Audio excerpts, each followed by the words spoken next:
Hello friends, welcome to UPSC वाला। सभी बच्चों का यूपीएससी वाला के यूट्यूब चैनल पर बहुत बहुत स्वागत है। तो फ्रेंड्स, आपका बुनियाद बैच चल रहा है और बुनियाद बैच के अंदर हम काफी सारी जो क्लासेस है वह पॉलिटी के बेसिक्स को लेकर कर चुके हैं, जो कि आपकी एनसीईआरटीज है। और इसमें हम क्लास 6-7 हो चुका है। 8 में जो एनसीईआरटी है उसकी हम बात कर रहे हैं। और अभी तक बच्चों हमने बात की कि जो गवर्नमेंट के 3 इंपॉर्टेंट जो ऑर्गन्स जो अंग है, इसमें हम एग्जीक्यूटिव की बात कर चुके हैं, लेजिस्लेटिव विधायिका की बात कर चुके हैं, एंड लेजिस्लेटिव में पार्लियामेंट की जो चर्चा है वो हमारी लास्ट हुई थी, कैसे लॉ मेकिंग होता है उसकी हमारी बात हुई थी। एंड आज हम बात करने वाले हैं जुडिशरी। ठीक है, आज हम बात करेंगे एक और इंपॉर्टेंट अंग जुडिशरी, न्यायपालिका, और देखेंगे कि कैसे एक डेमोक्रेसी में सिटीजन्स के जो राइट है उसको प्रोटेक्ट करने के लिए, उसको डिफेंड करने के लिए उसके अंतिम व्याख्याकर्ता एक अभिभावक के रूप में जुडिशरी जो है वह वर्क करेगा। जुडिशरी के रोल क्या होंगे, ठीक है, जुडिशरी के जो पावर्स है वह क्या होंगे, क्या केवल हम एनसीईआरटी के ही बात करेंगे या फिर इससे अलग भी कुछ चर्चा होगी। तो डेफिनेटली जो अब तक हम करते आए हैं ना कि हमने एनसीईआरटी को एक बेस बनाया, ठीक है, हमने एनसीईआरटी में जो इंपॉर्टेंट टॉपिक्स थे उसको भी स्किप नहीं किया, वो सारे टॉपिक्स हैं बच्चों, बट उसके अलावा वो सफिशिएंट नहीं होते ना। कुछ बच्चों के मैसेज होते हैं कि क्या मैम केवल एनसीईआरटी इनफ है, तो एक होता है बच्चों की इंपॉर्टेंट है ना, बट इनफ नहीं है। इसके अलावा भी बहुत कुछ है जो हमें पढ़ना सीखना समझना होता है। फॉर एग्जांपल, अगर मैं यहां पर आपसे जुडिशियल रिव्यू की बात करूं, ठीक है, और जुडिशियल रिव्यू में यहां पर केवल आपको समझाया गया है एक पॉइंट की आखिर ये है क्या एंड क्यों जरूरी है, लेकिन आगे जो मेन आपका पोर्शन है कि भाई कॉन्स्टिट्यूशन में कहां प्रोविजन है, कौन सा ऐसे आर्टिकल है जो इससे संबंधित है, और भी जुडिशियल रिव्यू के करंट अफेयर के मुद्दे आते हैं उससे कैसे वो चीज इंटरलिंक करती है, और अगर कोई प्रॉब्लम है जुडिशियल रिव्यू की तो वो क्या है, ये तमाम बातें जो है ये इसके एक्स्ट्रा हमें पढ़नी होती है। तो एक बेस आपका बन गया, जुडिशियल रिव्यू क्या है, जुडिशरी क्या है। उसके बाद जब आप स्टैंडर्ड बुक्स को पढ़ोगे बच्चों, बहुत इजीली आप उसको समझ पाओगे एक इंटीग्रेटेड वे में। सो दैट्स व्हाई एनसीईआरटी का एक इंपॉर्टेंट रोल होता है आपके बेसिक को स्ट्रॉन्ग करने में। ठीक है, चलो तो शुरू करते हैं। आई होप पहले की क्लासेस आपको समझ आ रही होंगी, है ना। अभी हम कहां पर है बच्चों, social and political life part 3। और हाँ, जो आप सभी के लिए मैं सूचना बार बार दे रही हूं कि यूपीएससी वाला हिंदी बहुत जल्दी लॉन्च होने वाला है, और उसमें आपको ये जो एनसीईआरटी की क्लासेस हैं, एक स्टूडेंट का मैसेज था और उसमें लिखा भी हुआ था कि मैम प्लीज आप इस बात को आंसर करें। सो मैं आप नाम तो आपका भूल गई हूं, बट हाँ आपका क्वेश्चन याद है। सो फ्रेंड, आपका जो हिंदी आपका क्वेश्चन था कि जो हिंदी आपका चैनल लॉन्च होने वाला है उसमें क्या एनसीईआरटी सेम चलेगा, क्योंकि आप सभी को सेम ही पढ़ना है ना, क्योंकि यहां पर स्क्रिप्ट जो है वह इंग्लिश में होती है, आपको प्रॉब्लम होती है। तो बच्चों डेफिनेटली 6 to 12 चलेंगे, सारा कुछ हिंदी में मिलेगा, सब्जेक्ट वाइज कवर करेंगे। ठीक है, कोई टेंशन की बात नहीं है। जिस तरह आपका बेसिक जो है बच्चों, जो कि यूपीएससी वाला ने वैसे भी कसम खाई हुई है कि ऐसा स्टूडेंट जो स्टैंडर्ड तो पढ़ चुका है लेकिन वो उसको कोरिलेट नहीं कर पाता क्योंकि आपका बेसिक स्ट्रांग नहीं है। उसी बेसिक को स्ट्रांग करना हमारा मेन पर्पस है, मेन काम है। ठीक है, चलो तो शुरू करते हैं। हम कहां पर है, इंडियन कॉन्स्टिट्यूशन हो चुका है, सेक्युलरिज्म की बात हो चुकी है, मेकिंग लॉ, पार्लियामेंट, ये सारी बातें हम कर चुके हैं। आज हम बात करने वाले हैं इंपॉर्टेंट कॉन्सेप्ट जुडिशरी, न्यायपालिका की। ठीक है, न्यायपालिका की चर्चा चलो अपन शुरू करते हैं। सो सबसे फर्स्ट देखो आखिर हम पढ़ने क्या वाले हैं इसमें। आगे भी हम न्यायपालिका को एक बार और पढ़ेंगे। जब आगे हम न्यायपालिका को एक बार और पढ़ेंगे, पार्लियामेंट को एक बार और पढ़ेंगे, तो उसका और जो फैलाव है, उसका और जो एक्सपेंशन, एक जो एक्सपेंड है, उसके टॉपिक्स का एक कोरिलेशन जो है वह बढ़ जाएगा। फॉर एग्जाम्पल, आज मैं आपसे बात करूंगी कि जैसे कि फंडामेंटल राइट का एक डिफेंडर, एक हमारा जो अभिभावक है वह कौन होगा, कॉन्स्टिट्यूशन का जुडिशरी होगा। लेकिन आगे हम ये पढ़ेंगे कि जो रिट है, रिट के बारे में आज भी मैं बताऊंगी कि जो 5 प्रकार की रिट है वे कौन कौन सी है, habeas corpus, quo warranto, mandamus, prohibition, है ना। ये इन सभी की बात मैं करूंगी आपसे सर्ट्यूरेरी। बट बच्चों आगे जो है हमें विस्तार से पढ़ेंगे और रिलेट करेंगे, तो एक जो फैलाव है वह आगे हो जाता है। क्योंकि बहुत सारे बच्चों के मन में ये सवाल होता है पढ़ने के पहले कि हम यहां पर अगर जुडिशरी को कर लेंगे तो मैम आगे जो आपका 11th 12th में जुडिशरी मिलेगा वो क्या होगा। तो वो बच्चों इसका +1 होगा, है ना, लेवल 1 होगा। क्लियर, चलो तो यहां पर देखो सबसे फर्स्ट हम बात करने वाले लास्ट क्लास क्विक बाइट्स की। आखिर लास्ट क्लास में हमने क्या पढ़ा। हर क्लास के पहले बच्चों आपने जो नोट्स बनाए हैं सिंसियरली तरीके से उसको रिवाइज कीजिए। ठीक है। रिवीजन नहीं करोगे, आगे पाठ पीछे सपाट होगा, 5 साल पंचवर्षीय योजना बन जाएगी। अब तो योजना आयोग भी खत्म हो गया, तो आपको भी कर लेना चाहिए, खत्म है ना। आपको भी रिवीजन जो है वह डेली करो। पंचवर्षीय योजना अगर नहीं बनानी है, ऐसी सटीक योजना बनाओ, ऐसी स्ट्रैटेजिक तरीके से अपनी चीजों को प्लान करो कि एक बार में, 2 बार में अगर असफल हुए भी कहीं पर, प्रीलिम्स मेंस अगर नहीं भी हुआ, तो नेक्स्ट टाइम में सारे जो बैरियर से आप क्रैक करके अपना लक्ष्य पा सके, है ना। तो एक स्ट्रैटेजिक वे में चलो बच्चों, ये नहीं कि आज पढ़ लिया टूटा टूटा, एक हफ्ते बाद फिर पढ़ रहे हैं, फिर 1 महीने बाद पढ़ रहे हैं। याद रखना कि हमेशा जब आप कोशिश करते हैं ना, तो जो आपको पॉजिटिव चीजें कम खींचनी होती है, लेकिन नेगेटिव वाइब्स छोड़ने का जो एक ये होता है ना कि चलो छोड़ देते हैं आज, वो बहुत आसान होता है। मुश्किल होता है कंटिन्यूटी के साथ चीजों को बनाए रखना। एक कंटिन्यूटी, एक कंसिस्टेंसी को बिल्ड करने में जो आपको कष्ट होता है ना, जो एक पेन होता है, वही पेन आगे जाके आपको सक्सेस दिलाता है। तो इसलिए कंसिस्टेंसी जो है वह अपनी बनाए रखें, क्योंकि यूपीएससी का जो एग्जाम है बच्चों, इसमें लगभग 20-22 ऐसे स्पेशल टॉपिक्स होते हैं, स्पेशल सब्जेक्ट्स होते हैं जो आपको कवर करने होते हैं। मेंस की भी मैं बात कर रही हूँ कि इसमें आप इंटरनल सिक्योरिटी भी ऐड कर लो, डिजास्टर मैनेजमेंट भी कर लो, गवर्नेंस भी कर लो, और भी काफी, सोसाइटी भी कर लो, जस्टिस भी कर लो, ठीक है। पेपर 4 में एथिक्स में भी केस स्टडीज कर लो, करंट अफेयर। तो बहुत सारे ऐसे आपके टॉपिक्स, ऐसे सब्जेक्ट्स जो है बच्चों वह हो जाते हैं कि आप जब तक इन सब पर अपना, भले पीएचडी नहीं करनी है हमें, लेकिन जानना समझना तो है, तो कैसे करोगे? 15-15 दिन भी अगर ठीक तरीके से दोगे ना, तब जाके समझ में आएंगी चीजें कि आखिर पढ़ना क्या था हमें डिजास्टर मैनेजमेंट में, पढ़ना क्या था हमें पेपर 4 एथिक्स में। तो एक प्रॉपर प्लान करो, ठीक है। चलो अच्छा, ये याद कर लो कि जब आप 10th और 12th में थे, मुझे भी याद है कि 10 नंबर के लिए, 20 नंबर के लिए जान लगा देते थे कि मुझे 20 में से 19 चाहिए, मुझे इंग्लिश है या फिर संस्कृत है, मैथ्स है, तो उसमें से 20 में से 20 ही आ जाएंगे अगर हम अच्छी मेहनत कर लेंगे। लेकिन अगर हमने कम मेहनत की, मतलब एसएसटी या फिर बाकी जब हम सब्जेक्ट्स की बात करें, उसमें 1 आध नंबर काट लेना अधिकार होता है टीचर का, है ना। तो उसमें भले आपको 18-19 मिले, लेकिन सोचो उस 20 नंबर के लिए कितना प्रयास करते थे। तो ये तो आपकी लाइफ बनाने वाला, एकदम लाइफ चेंज हो जाती है। आपको भी पता है कि भाई जब आप सिविल सर्वेंट बन जाए, कुछ दिन तो यकीन नहीं होता कि क्या सच में मैंने ये काम कर दिखाया। तो इसलिए बच्चों कंसिस्टेंसी बनाए रखें, खूब अच्छे से मेहनत करें। नेक्स्ट देखो, जुडिशरी रोल एंड स्ट्रक्चर। तो आज हम शुरू करेंगे भाई न्यायपालिका, और न्यायपालिका का क्या रोल है, क्या इसकी संरचना है। स्ट्रक्चर के बारे में बहुत सारी बातें एनसीईआरटी में नहीं है, बट मैं आपको बताऊंगी, हम डिस्कस करेंगे। एक जो इंटीग्रेटेड वे है कि हमने बच्चों, जब हम एग्जीक्यूटिव एंड लेजिस्लेटिव की बात करेंगे तो इसका तो हमने विभाजन कहीं ना कहीं किया हुआ है, लेकिन जब हम जुडिशरी की बात करेंगे हमने इसका विभाजन नहीं किया हुआ है। ये कई स्तरों पर जरूर है, ठीक है, लेकिन हमने इसमें एक हायरार्की बिल्ड की है।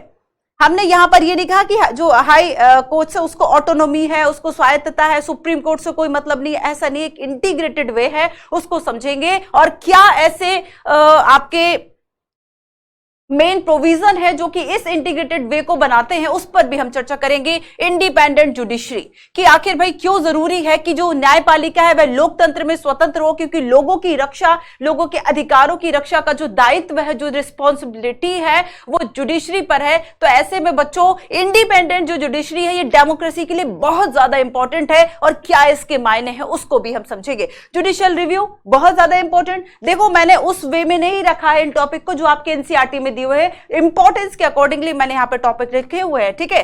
जुडिशियल रिव्यू कहां से लिया हमने? न्यायिक पुनरावलोकन। सुप्रीम कोर्ट को अपने ही अधिकारों का भी रिव्यू करने का अधिकार है कि भाई हो सकता है हमसे ये जो जैसे आप बेसिक स्ट्रक्चर की बात करें या फिर संविधान का जो पार्ट है वह प्रीएम्बल है या नहीं, इसकी हम बात कर ले तो कभी आता है फैसला कि हाँ भाई भाग है, किसी केस में फैसला आ जाएगा कि नहीं इसका जो भाग है वह नहीं है। अन्य केस में आ जाएगा फैसला कि देखो भाग है भी और नहीं भी, या फिर क्या इसकी और भी चीजें हैं। मतलब आप देखेंगे कि कैसे जो केसेस में जो डिसीजंस है वह चेंज हो सकते हैं, ठीक है। तो खुद के भी निर्णयों का पुनरावलोकन करने का अधिकार है। कॉन्सेप्ट का क्या कहता है, कहां से शुरू हुआ, कैसे क्वेश्चन यूपीएससी पूछता है, प्रीलिम्स में, मेंस में, उन सभी की भी हम बात करेंगे। And last, enforcing the fundamental right, बहुत ज्यादा इंपॉर्टेंट है, ठीक है। चलो शुरू करते हैं। और सबसे पहले फर्स्ट हम देखते हैं कि आखिर हमारा जो लास्ट क्लास था इसमें हमने क्या पढ़ा था? तो बच्चों कल हमने बात की थी कि जब पार्लियामेंट की हमने बात कर ली, पार्लियामेंट है ना, कैसे जो सरकार है नेशनल लेवल पर वह गवर्नमेंट बन गई और उस गवर्नमेंट को बनने के बाद जो मिनिस्ट्रीज एंड बाकी सारी चीजें थी, डिपार्टमेंट, वो सब सौंपे गए मिनिस्टर्स को एंड उसके बाद जो गवर्नमेंट है वह रन करने लगी और जो गवर्नमेंट है वह अकाउंटेबल है क्योंकि लोगों ने उसको सेलेक्ट किया है, पार्लियामेंट आपका हो गया था। उसके बाद हमने देखा कि पार्लियामेंट का जो इंपॉर्टेंट पोर्शन है अंडरस्टैंडिंग लॉ, क्यों? Because of legislative, because of जो आपकी विधायिका है बच्चों, इसका क्या काम है? लॉ मेकिंग करना, ठीक है, लॉ मेकिंग करना इसका काम हो गया, आगे भी समझेंगे। तो ये जो लॉ है कि आखिर किस तरह से जो लॉ है वह लागू होंगे, सभी पर लागू होंगे, इस बात की भी हमने चर्चा की थी, है ना। और यहां पर हमने इक्वालिटी से जोड़कर इसको देखा था, rule of law and no one can above the law, कोई भी व्यक्ति कानून के ऊपर नहीं होगा, सभी जो है वह इसमें आएंगे, ठीक है। 22nd लॉ कमीशन की बात की थी, कौन है इसके अध्यक्ष? 22nd law commission. Law commission का मेन काम होता है कि जो भी नीतियां है, ठीक है, जो भी नीतियां कहना शायद गलत वर्ड होगा, जो भी लॉ है, ठीक है, जो भी अभी तक एक्ट बने हुए हैं, कानून, उनको रिव्यू करना, एक बार किसकी आवश्यकता है इस चीज के लिए रिकमेंड करना। सो ये इसका काम था।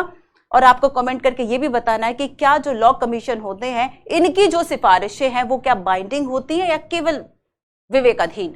Status of law before the independence of India, इस पे हमने बात की थी कि आपका जो एंशियंट है, अगर हम प्राचीन की बात करें तो एंशियंट में, प्राचीन काल में डिफरेंट कम्युनिटीज के अलग अलग जो रूल्स है वह बने हुए थे, अलग अलग केसेस के लिए कास्ट के आधार पर उसमें जो निर्णय है वह दिए जाते हैं कि भाई अगर लोअर कास्ट का है तो ज्यादा सजा दे दो, अपर कास्ट का है तो कम दे दो। उसके बाद हमने देखा कि भाई जब हम ब्रिटिश एंड कॉलोनियल सिस्टम की बात करते हैं कि इनके द्वारा जो है फर्स्ट टाइम क्या है, रूल ऑफ लॉ को इंट्रोड्यूस किया गया। लेकिन कुछ लोगों का मानना है कि रूल ऑफ लॉ भले इन्होंने इंट्रोड्यूस किया लेकिन उसके बावजूद भी इन्होंने क्या किया, आर्बिट्रेटरी जो लॉ है, जो मनमाने कानून है, for example Rowlatt act type के जो चीजें हैं उसको इन्होंने अप्लाई किया, जो कि मनमाने थे, हमारी भलाई के लिए नहीं थे। एंड आफ्टर स्वतंत्रता, आफ्टर बच्चों इंडिपेंडेंस, जो कानून बने वह कैसे बने, हमने किस चीज को अपनाया, उसकी हमारी बात हुई थी। रूल ऑफ लॉ, कानून का शासन, इसमें कोई भी व्यक्ति कानून के ऊपर नहीं था, सभी के लिए इक्वल सब्जेक्शन था, इक्वल लॉ का, है ना, समान विषयों में, समान विधियों के अंतर्गत सभी व्यक्तियों को समानता थी। तो इक्वल बिफोर लॉ, है ना, and equal protection of law. तो इक्वलिटी बिफोर लॉ का जो कॉन्सेप्ट है ये ब्रिटिश ओरिजिन है एंड इक्वल प्रोटेक्शन की अगर जब हम बात करते हैं तो ये आपका कहां से है, अमेरिका के कॉन्स्टिट्यूशन से हमने संरक्षण वाली बात जो है वह ली है, ठीक है। तो रूल ऑफ लॉ की हमारी बात हो गई थी। अच्छा, एवी डाइस जो ब्रिटिश ज्यूरिस्ट है उनकी हमने बात की थी लास्ट में कि उनके 3 कॉन्सेप्ट है, 3 उनके रूल्स है रूल ऑफ लॉ में और 2 केवल भारत में अप्लाई है, एक नहीं है। वो कौन सा है ये आप मुझे बता दीजिए, ठीक है। चलो, फॉर्मेशन ऑफ लॉ की हमने बात की थी कि भाई किस तरह से फॉर्मेशन होगा एंड अगर अनपॉपुलर एंड कंट्रोवर्शियल लॉ है, फॉर एग्जाम्पल हम अभी लेटेस्ट की अगर बात करें कि कृषि कानून है, उनको हटा दिया क्योंकि इतने ज्यादा विवादास्पद थे कि लोग सड़कों पे उतर आए थे, ठीक है। ये हमारा लास्ट क्लास का रिवीजन हो गया। चलो अब हम शुरू करेंगे चैप्टर 5 जुडिशरी, ठीक है। चैप्टर 5 जुडिशरी शुरू करेंगे कि अब तक देखो न्यायपालिका बहुत ज्यादा इंपॉर्टेंट है, डेफिनेटली आप सभी को खींचता है सिविल सर्विसेज एग्जाम। लेकिन अगर कभी आप देखेंगे, जैसे आप कुछ रील्स है, ये सारी चीजें जब अगर देखते, सभी देखते होंगे, चलो, है ना, कि जो चीज है एनवायरमेंट में वो तो आप कैसे ही इग्नोर करोगे। तो बच्चों आप देखेंगे कि किस तरह से जो मजिस्ट्रेट हैं या फिर जो जजेस हैं उनके आगे कोई नहीं बोल पाता, चाहे वह IAS ऑफिसर ही क्यों ना हो, है ना। ठीक तरीके से जो डांट है वह कोर्ट लगा देती है। क्यों लगा देती है? तो यहां पर हम देखेंगे कि आखिर जुडिशरी का जो रोल है वह क्या है, क्या वह एग्जीक्यूटिव जो कार्यपालिका है, कार्यपालिका में जो ब्यूरोक्रेट्स आते हैं क्या उन पर भी कंट्रोल है? क्या जुडिशरी, पार्लियामेंट जो लेजिस्लेशन के लिए एकदम सुप्रीम अथॉरिटी है, जिसे लोगों ने चुना है, उसको अथॉरिटी दे रखी, तो ऐसे में कोर्ट की भूमिका क्या होगी? ऐसे में जो सुप्रीम कोर्ट होगा, हाई कोर्ट होगा, जो सबऑर्डिनेट कोर्ट है, आखिर कितने तरह के कोर्ट होते हैं? क्या इनको अलग अलग हमने डिवाइड किया हुआ है? हमारे कॉन्स्टिट्यूशन में क्या प्रोविजन है? अभी अगर आप करंट अफेयर से जोड़ोगे तो करंट अफेयर में क्या समस्या है न्याय व्यवस्था की, वहां से क्वेश्चंस मेंस में आ सकते हैं। अगर कोई रिकमेंडेशन है या कोई ऐसी रिपोर्ट आती है जो कि न्याय व्यवस्था पर प्रश्न चिन्ह लगाती है, तो वहां से करंट अफेयर में क्वेश्चंस आते हैं। प्रीलिम्स में क्वेश्चन कैसे आते हैं, इस आर्टिकल में क्या है, कोलेजियम जो प्रणाली है वह क्या है, राष्ट्रीय न्यायिक नियुक्ति आयोग जो था, ठीक है, वो क्या है, जो 99 आपका कॉन्स्टिट्यूशन का अमेंडमेंट था, आखिर उसे क्यों अनकॉन्स्टिट्यूशनल जो है वह करार दिया था और क्यों फिर सुप्रीम कोर्ट ने उसे कहा था कि ये वॉइड है, शून्य घोषित किया जाता है। तो आखिर जो लॉ बनाए जा रहे हैं पार्लियामेंट के द्वारा, तो क्या हम उस पर रोक लगा सकते हैं इन केस, मतलब हम दैट मीन्स न्यायपालिका, है ना। तो ये बहुत सारी बातें हैं आपके चैप्टर 5 में। तो देखो बच्चों, जब एक लोकतंत्र में, जैसे कि हमने बात की थी कि लॉ भी जो है वह न्याय पर आधारित होने चाहिए, और अगर न्याय पर ही आधारित नहीं है, जस्टिस नहीं हो रहा, तो ऐसे नियम बनाने का क्या मतलब है। चाहे आप प्राइवेट इंस्टीट्यूशन की बात करो, गवर्नमेंट इंस्टीट्यूशन की बात करो, पूरे देश को चलाने के लिए रूल्स की बात करो, तो आपको लगता है कि एक ऐसा नियम बना देना जो केवल असुविधा पैदा करे, जो इनजस्टिस करे, क्या वो सही है? नहीं है ना। तो ये काम जो है वह कौन करेगा? न्यायपालिका करेगी। ठीक है। तो देखो बच्चों कि जब हम ये कहते हैं कि India we have the rule of law, ठीक है, इसका मतलब क्या है? एंड अगर हम करें कि apply equally to all person at that the certain set of fix procedure need to be follow when a law is violated, अगर हम ये कहते हैं कि हमारे यहाँ रूल ऑफ लॉ है एंड इसके बाद अगर ये जो रूल ऑफ लॉ है इसका वायलेशन होता है, उस कंडीशन में क्या होगा? तो उस कंडीशन में हमारे पास जुडिशरी है, न्यायपालिका है, जो कि उस पर्टिकुलर जो लॉ है उसको वॉइड घोषित कर सकती है, उसको शून्य घोषित कर सकती है, अगर वह हमारे बेसिक स्ट्रक्चर, अगर वह हमारे संविधान की जो ऐसी बुनियादी बातें हैं उस पर अगर वह आघात कर रही है, उसको कम कर रही है किसी भी तरीके से, तो इसको वॉइड घोषित किया जा सकता है ना। So to enforce this rule of law, इस कानून का जो शासन है ना बच्चों, इसको इन्फोर्स करने के लिए, इसको लागू करने के लिए जो सिस्टम है वही है हमारा judicial system. We have a judicial system that consist of the mechanism of the court that a citizen can approach when a law is violated. तो अगर नागरिकों को यह लग रहा है भाई कि आपने राइट टू इक्वालिटी तो दिया है, लेकिन जो आप नौकरियां दे रहे हैं उसमें आप कास्ट के आधार पर या कम्युनिटी के आधार पर बायस्ड हो रहे हैं, एक को प्रायोरिटाइज कर रहे हैं, दूसरे को नहीं दे रहे हैं मौका।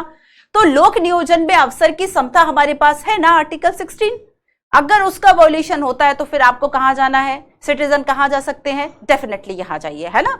सो यहां पर जुडिशरी जो है बच्चों, इसका एक बहुत ही ज्यादा अहम रोल होता है इंडिया की डेमोक्रेसी में, जो भी फंक्शनिंग हो रहा है उन सब में। एक लोकतंत्र में एक स्वतंत्र न्यायपालिका का होना बहुत जरूरी। आप सोचो, अगर राजनेताओं के अंतर्गत जो न्यायपालिका है वह आ गई, है ना, अगर राजनेता जो है वो उसको अपने अनुसार कठपुतली जो है वह बनाने लगे, आम लोगों को न्याय नहीं मिलेगा, तो जुडिशरी का क्या मतलब है? अब देखो जैसे बच्चों, वर्तमान में अगर हम इन प्रेजेंट की बात करें तो एक जो सबसे बड़ी प्रॉब्लम है जुडिशरी को लेकर कि भाई बहुत सारे जो करोड़ों जो केसेस है वह पेंडिंग पड़े हुए हैं, उनको सुलझाने के लिए कोई एक ऐसा मैकेनिज्म डेवलप नहीं हो रहा।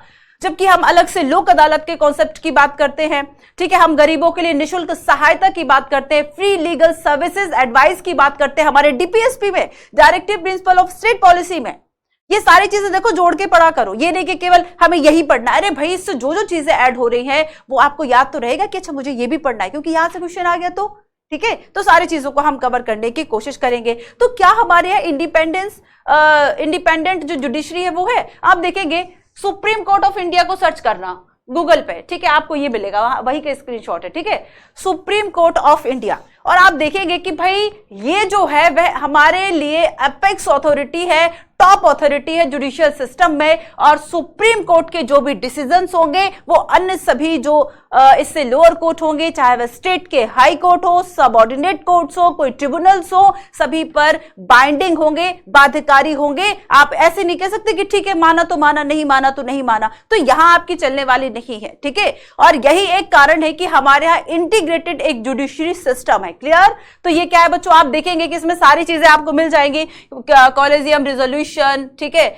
और बाकी सारे डेली ऑर्डर्स कौन कौन से गवर्नमेंट ने जो है सुप्रीम कोर्ट जो है वह पारित की, ऑफिस की रिपोर्ट एंड ई फाइलिंग, सारी चीजें।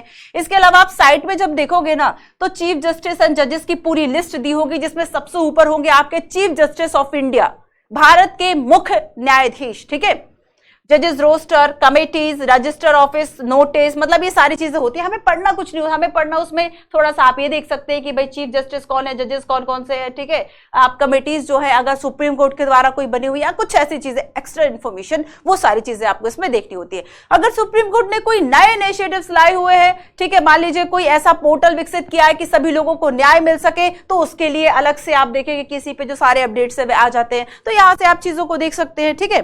तो ये है आपका सुप्रीम कोर्ट। और अब हम शुरू करते हैं यहां से, शुरू करें, चलिए। ओके, तो सबसे पहले ये बताऊं कि आखिर ये जो चैप्टर है वो आपको क्या बताता है। ठीक है, ये जो हमें चैप्टर पढ़ना है, इस चैप्टर में किस किस की जो बात है वह की गई है।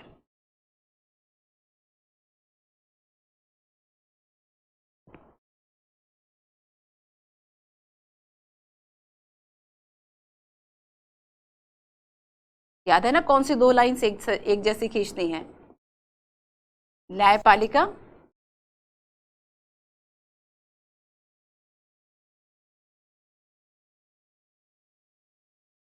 जुडिशरी। ठीक है,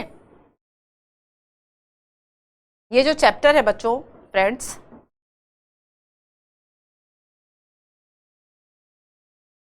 इसमें 2-3 बातें जो है वह बहुत इंपॉर्टेंट आपको बताई गई हैं, लेकिन हम बेसिक को एडवांस से चूंकि कनेक्ट करने की कोशिश करेंगे, करंट अफेयर से कनेक्ट करने की कोशिश करेंगे, तो थोड़ा सा हम ज्यादा पढ़ते हैं। तो सबसे फर्स्ट जो हमें इसमें देखना है वो क्या है? What is the role of the judiciary.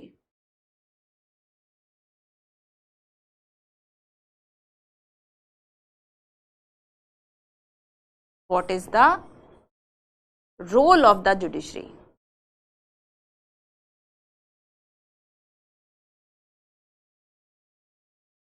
सबसे फर्स्ट है ना कि आखिर भूमिका क्या है, न्यायपालिका की भूमिका क्या है। सेकंड हम इसमें बात करेंगे इंडिपेंडेंट जुडिशरी।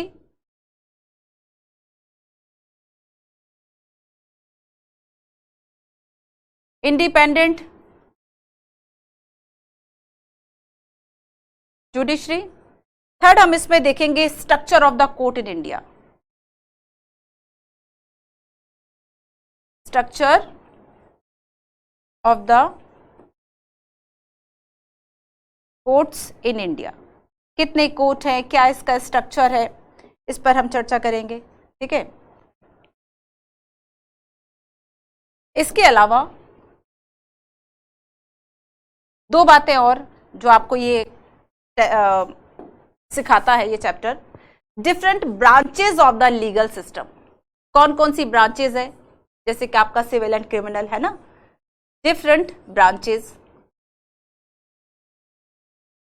याद कर लिया करो साथ साथ, जब तक मैं ये लिख रही हूं ना और आपको लग रहा है आपने जल्दी लिख लिया, तो भाई यहां देखने लग जाओ कि इसमें हमें पढ़ना क्या क्या है, दिमाग में एक अपना पूरा स्ट्रक्चर बना लो।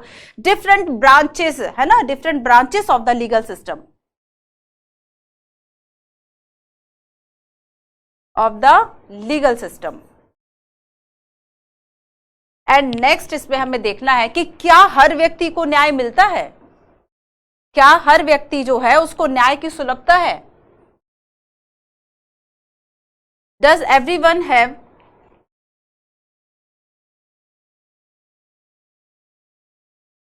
Does everyone have access to the court.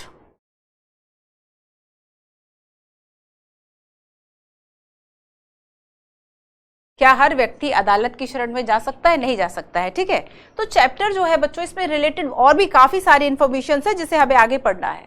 ठीक है, तो यहां पर देखो इन बातों को हम पढ़ेंगे, थोड़ा सा जो इसका विस्तार है वो मैं आपका हम मतलब विस्तार से इसको पढ़ने वाले हैं। ठीक है, तो देखो बच्चों इसमें हमें क्या क्या देखना है। सबसे first, what is the role of the judiciary, मतलब अब हम इसमें भूमिका की बात करेंगे।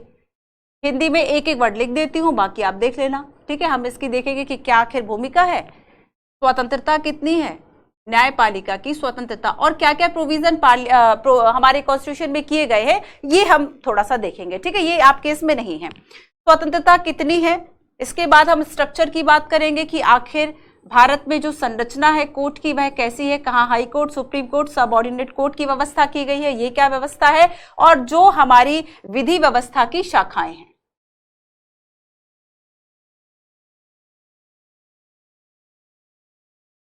विधि व्यवस्था की शाखाएं, ठीक है, वही क्रिमिनल एंड सिविल की शाखाएं। और यहां पर क्या हर व्यक्ति अदालत की शरण में जा सकता है। चलो ये समझ लेना खुद से। ठीक है, अब देखो सबसे फर्स्ट चलते हैं हम, और मैं इसमें आपको बताती हूं कि अगर बच्चों हम भूमिका की बात करें तो ये जो चैप्टर है यहां पर भूमिका में आपको बताता है what is the role of the judiciary, कि बेसिकली जो आपकी न्यायपालिका है वह 3 तरीके के इंपॉर्टेंट जो काम है वह करती है। वैसे तो बहुत सारे काम है करने को, मुख्य रूप से आपको यही पता है कि भाई न्याय करती है, लेकिन न्याय करने के कई तरीके होते हैं। तो इसमें देखो, जैसे सबसे फर्स्ट हम देखें डिस्प्यूट रेजोल्यूशंस, जो भी विवाद होते हैं ना उसका समाधान करना। जो भी विवाद उत्पन्न हुए हैं ना, चाहे वह, अब देखो विवाद किस किस के बीच में हो सकते हैं, विवाद किस किस के बीच में हो सकते हैं। एक तो हम सिटीजन्स लिख ले, तो भाई 2 नागरिकों के बीच में विवाद हो सकते हैं, आपस में कोई भी लड़ सकता है भाई, कहीं दूर नहीं जाना। अगर आपको गवर्नमेंट से भी लड़ना है तब भी हो सकता है, गवर्नमेंट भी आपके खिलाफ कोई कार्रवाई कर सकती है, ठीक है। आप स्टेट गवर्नमेंट की बात कीजिए, आप सेंट्रल गवर्नमेंट की बात कीजिए। अब देखो बच्चों, स्टेट भी हमारे यहाँ इतने सारे हैं, आपस में ये भी तो हो सकता है ना एक दूसरे स्टेट से ठन जाए एक दूसरे की, definitely.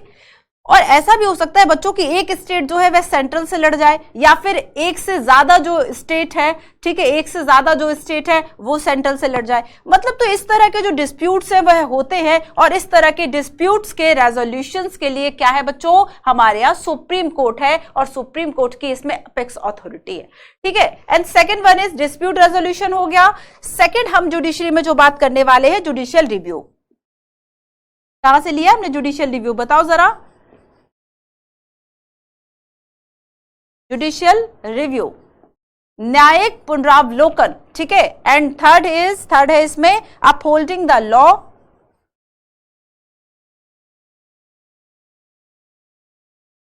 Upholding the law and enforcing the fundamental right, and enforcing fundamental right, ठीक है। समझ जाओगे इतने से। अब देखो, सबसे पहले फिर से याद कर लो कि आखिर हमें इस न्यायपालिका में क्या क्या पढ़ना है। सबसे फर्स्ट हमें जो बात करनी है वो है कि आखिर इसका रोल क्या है, भूमिका क्या है, ठीक है, स्वतंत्रता कितनी है, इंडिपेंडेंट क्या है, स्ट्रक्चर क्या होगा कोर्ट्स का इंडिया में, और डिफरेंट ब्रांचेस की हम बात करेंगे, लीगल सिस्टम की, और क्या एक्सेस है सभी को, इसकी हम बात करते हैं, ठीक है। तो सबसे पहले जो हम बात करने वाले हैं वो क्या है कि रोल में 3 तरह के रोल होते हैं, डिस्प्यूट रेजोल्यूशन के, जुडिशियल रिव्यू के, एंड बेसिकली फंडामेंटल जो राइट है इसको लेकर, ठीक है। तो ये सारी बातें हमें करनी है। चलिए, तो एक बार आप सभी, मैं साइड हो रही हूं बच्चों, एक स्क्रीनशॉट आप इसका ले लो, देन फिर हम शुरू से इसको समझते हैं। तो ये है आपका पूरा चैप्टर, ठीक है, ये आपका पूरा चैप्टर हो गया। अब हम आगे चलते हैं, और सबसे पहले हम समझते हैं कि आखिर ये जो शुरुआत है वह कब से हुई, आखिर कब ये डिसाइड हुआ कि चलो एक सुप्रीम कोर्ट होगा, कब ये डिसाइड हुआ कि नहीं।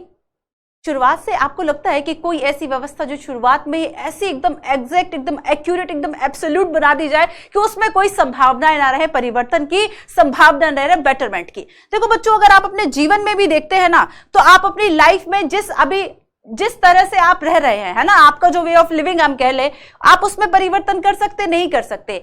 लेकिन आज जो आप है, और आज से अगर हम 1000 वर्ष पहले की बात कर ले, 500 वर्ष पहले की बात कर ले, और अभी जो आने वाली न्यू जनरेशन है, हम क्यों उसको न्यू जनरेशन कह रहे हैं, और वो कितनी एडवांस होगी आगे 500 वर्ष के बाद, तो यहां पर परिवर्तन की जो संभावनाएं हैं, बेटरमेंट की जो संभावनाएं हैं, वो हमेशा बनी रहती हैं। और साथ ही साथ जब हम जुडिशरी सिस्टम की बात करेंगे, जुडिशियल सिस्टम की बात करेंगे, तो जो शुरुआत में था वो आज नहीं है, डेफिनेटली जो आज है कल आने वाले समय में, भविष्य में, इन फ्यूचर उसमें बेटरमेंट के और भी जो ऑप्शंस है वे आ जाएंगे। उसकी अगर हम एक्सेस की बात करें तो आज जितना एक्सेस है कल उससे ज्यादा होगा, जितना पहले था वो उससे बढ़ चुका है ना आज तो एक्सेस। पहले हो सकता है हर व्यक्ति ना जा पाता हो, लेकिन आज तो आप देखोगे आप ऑनलाइन भी जो है वह सारी चीजें कर सकते हो, ठीक है। ऑनलाइन कैसे आप याचिका दायर कर सकते हो, किसी दूसरे व्यक्ति को लेकर भी आप जा सकते हो। अगर वो कोई एक व्यक्ति, मैं खुद अपने लिए जस्टिस नहीं मांग सकती, कोई और मेरे लिए ये काम कर सकता है। तो ये सारी चीजें क्या है कि अब जो एक्सेसिबिलिटी है बच्चों, ये पहले से ज्यादा बढ़ गई। अब जो पहुंच है आम व्यक्ति की वो पहले से ज्यादा हो गई है न्याय व्यवस्था में, है ना। तो देखो, शुरुआत तो कहीं ना कहीं से हुई होगी डेफिनेटली। तो अगर आप बहुत ज्यादा एंशिएंट, बहुत ज्यादा प्राचीन समय की बात कर ले कि भाई शुरुआत में जो है वह राजा न्याय करता रहा होगा, फिर उसके बाद और भी हो सकता है कि राजा ने एक डिपार्टमेंट बना दिया होगा, ठीक है। आप देखेंगे कि गुप्ता पीरियड की बात करो, मुगला पीरियड की बात करो, तो इसमें न्याय व्यवस्था के लिए अलग अलग से ऑफिसर्स अपॉइंट किए गए थे, ठीक है। ये सारी चीजें हम पढ़ चुके हैं, उनके अलग अलग नाम भी है, मतलब बीच में कभी कभी चर्चा की, हिस्ट्री में हम ये सारी चीजें पढ़ते हैं। तो बेसिकली वहां से शुरुआत होती है। लेकिन बच्चों उसके बाद क्या होता है, उसके बाद जब हम स्पेशली जब हम मॉडर्न एरा की बात करते हैं, मॉडर्न एज की बात करते हैं, वहां से हम चीजों को ज्यादा व्यवस्थित पढ़ पाते हैं, क्योंकि चीजें अवेलेबल है, क्योंकि हमारे पास साक्ष्य अवेलेबल है। और इसमें हम देखेंगे कि सबसे पहले जो शुरुआत है ना, वो कहां से हुई होगी, यानी फर्स्ट जो कोर्ट बना, फिर बाद में हमने उसे सुप्रीम कोर्ट कह दिया। ठीक है, सुप्रीम कोर्ट की नियुक्ति की जो अपॉइंट है, जो वर्तमान में आप सुप्रीम कोर्ट देखते हैं, ये व्यवस्था कहां से आई होगी। ठीक है, सो देखो सबसे फर्स्ट हम इसमें बात करें बच्चों, यहीं पर मैं कुछ बातें आपको बता देती हूँ। ठीक है, आप अच्छे से कनेक्ट कर पाओगे। तो सबसे फर्स्ट जो है कि अगर हम ये देखें कि अभी जो वर्तमान में हमारा सुप्रीम कोर्ट है, ठीक है, इसकी स्थापना कब हुई, स्टैब्लिशमेंट इसका कब हुआ, तो 26 जैन। अच्छा आप देख लेना कि लक्ष्मीकांत में ये डेट जो है वह 28 लिखी हुई है। ठीक है, थोड़ा सा अब मैं एनसीईआरटी के अकॉर्डिंग ही चल रही हूँ, क्योंकि अगर कोई इनकेस कभी कोई डेट में कोई प्रॉब्लम भी होती है ना, तो एनसीईआरटी यही मानी जाता है। तो बच्चों 26 जैन 1950। ठीक है, तो क्या इसी दिन से जो सुप्रीम कोर्ट है उसकी स्थापना हुई? और बच्चों क्या स्थान क्या था? अगर 26 जनवरी 1950 को हमने स्थापना की, ठीक है, इसका जो एस्टेब्लिशमेंट है, एस्टेब्लिश्ड जो है वह इस दिन अगर हुआ, स्थापना इस दिन हुई, तो क्या इसके पहले किस तरह का जो नेचर है वह सुप्रीम कोर्ट का रहा होगा, इसको हम समझते हैं। सो देखो बच्चों, ये जब हम रिपब्लिक 26 जन 1950 को हमारा जो स्टेटस है वह क्या हो गया था, रिपब्लिक हो गया था, गणतंत्र हो गया था, और इसी स्टेटस के साथ हमने एक स्वतंत्र न्यायपालिका की जो स्थापना है वह की। देन सेकंड देखो बच्चों कि इसके पहले आप देखेंगे कि 1937 से लेकर 1949 तक, 1937 से लेकर 1949 तक, ठीक है, इस डेट तक, इसके पहले भी हमारे पास फेडरल कोर्ट था, जिसे बाद में हमने सुप्रीम कोर्ट कहा। और ये जो फेडरल कोर्ट ऑफ इंडिया था ना बच्चों, ये जो संघीय न्यायालय की जो व्यवस्था की गई थी, ये government of India act 1935, government of India जो आपका एक्ट है, भारत शासन अधिनियम जो 1935 1935 है, इसके अकॉर्डिंग लिखी गई थी। ठीक है, और ये याद रखना कि पहले का जो पार्लियामेंट, जो संसद भवन हुआ करता था ना, उसी के अंदर एक प्रिंस जो चैम्बर है वो बना दिया गया था, उसी के अंदर इसकी स्थापना की गई थी। हमारी जो ये बिल्डिंग अलग होती है ना, ये 1950 में भी अलग नहीं हुई थी, ध्यान रखना। ये जो हमारी जो बिल्डिंग अलग होती है बच्चों 1958 में, ठीक है, एस्टेब्लिशमेंट जो हुआ था ना, ये पार्लियामेंट के अंदर ही जो चैम्बर था उसमें स्थापित हुआ था। लेकिन जो मूव्ड हुआ है ना, ये जो बिल्डिंग जो आप वर्तमान में ये जो बिल्डिंग देख रहे हो ना, ये जानते हैं कब? I think 1958। ओके, 1958 में जो हमारे सुप्रीम कोर्ट है बच्चों, ये यहां पर मूव्ड हुआ। कहां पर? न्यू दिल्ली। न्यू दिल्ली की ये जो वर्तमान बिल्डिंग है 1958, इसके पहले तक वहीं पर था। ठीक है, इसके पहले तक याद रखना है आपको, chamber of princess parliament house के अंतर्गत था। ये हो गई सुप्रीम कोर्ट की बात। चलो अब थोड़ी सी हाई कोर्ट की बात भी कर ली जाए। ठीक है, हाई कोर्ट्स देखो, यूपीएससी ने पूछा हुआ है, ये सब पूछा हुआ है। हाई कोर्ट की अगर हम बात करें, सबसे पहले कौन से राज्यों में हाई कोर्ट थे, तो देखो जो ब्रिटिश जो प्रेसिडेंसी थे बच्चों 1862 1862 में कलकत्ता, ठीक है, Bombay and Madras presidency. And Madras presidency में जो हाई कोर्ट की स्थापना है वह की गई थी। स्पेशली जब हम दिल्ली हाई कोर्ट की बात करते हैं, दिल्ली में हाई कोर्ट भी है। ठीक है, दिल्ली का अपना हाई कोर्ट है, और इसकी जो स्थापना है 1966 में 1966 में की गई थी।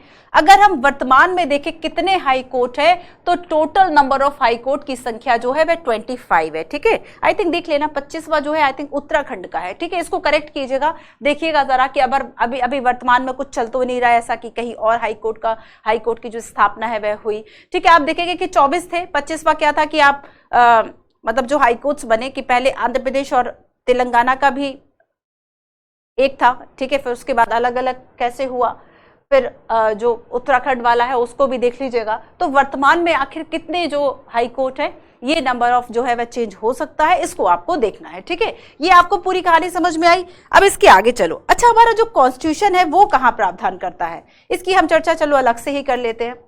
हो गया, आ गया ये समझ में? ठीक है, अब देखो नेक्स्ट हम देखते हैं बच्चों, शुरू करते हैं जहां से हमने खत्म किया था ताकि आप कनेक्ट कर पाओ कि जब हम गवर्नमेंट के 3 इंपॉर्टेंट ऑर्गन्स की बात करते हैं, सरकार के अंग की बात करते हैं, तो यहां पर एग्जीक्यूटिव है।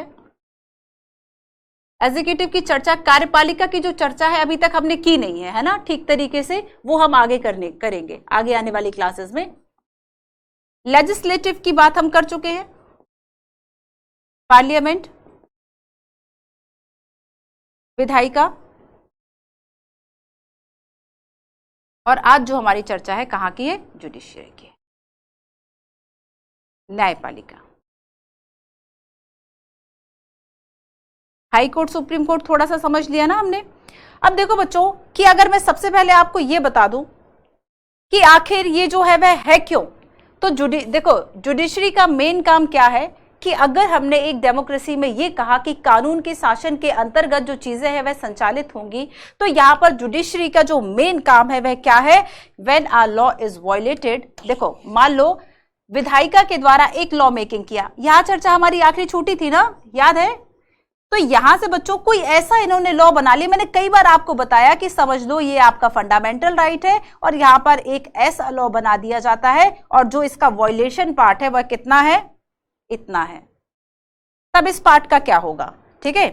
तो ये वाला जो बच्चों एक्स्ट्रा पार्ट है ना, ये इफेक्ट में ही नहीं आएगा, ये प्रभाव में ही नहीं आएगा, ठीक है। तो लॉ मेकिंग हो गया, लेकिन बच्चों अगर लॉ मेकिंग जो है ये गलत तरीके से हुआ है या फिर लॉ का जो इन्फोर्समेंट हो रहा है वो क्या हो रहा है, इसका वायलेशन हो रहा है, इसका उल्लंघन हो रहा है, तब इस स्थिति में क्या होगा, क्या पार्लियामेंट जाएगी पर्टिकुलर सजा देने की, नहीं, अब आपने लॉ का जो उल्लंघन है वह किया है, अब आपको हम पनिश करेंगे, तो इस पर्टिकुलर सिस्टम के लिए हमारी न्यायपालिका बैठी हुई है। तो यहां पर अगर when a law is violated and अगर हम यहां पर रूल ऑफ लॉ की बात करते हैं, तो ये रूल ऑफ लॉ कौन चलाएगा, ये इसके लिए है हमारा जुडिशियल सिस्टम, इसी के लिए एक मैकेनिज्म डेवलप जो हुआ है वही आपका जुडिशियल सिस्टम है, ठीक है। तो यहां से हमारी जो चर्चा है, अब देखो आगे एक और जो इंपॉर्टेंट बात है वो है बच्चों कि अगर जुडिशियल सिस्टम को आपको समझना है, अगर आपको जुडिशियल सिस्टम को समझना है तो इसमें सबसे ज्यादा इंपॉर्टेंट है इसका स्ट्रक्चर क्या है, ठीक है, इसके पावर्स क्या है, कुछ बातें हैं। तो यहां पर स्ट्रक्चर की हम बात करते हैं कि आखिर क्या ये जो सिस्टम है उसका स्ट्रक्चर क्या है, ठीक है, अलग से बता देती हूं, चलो।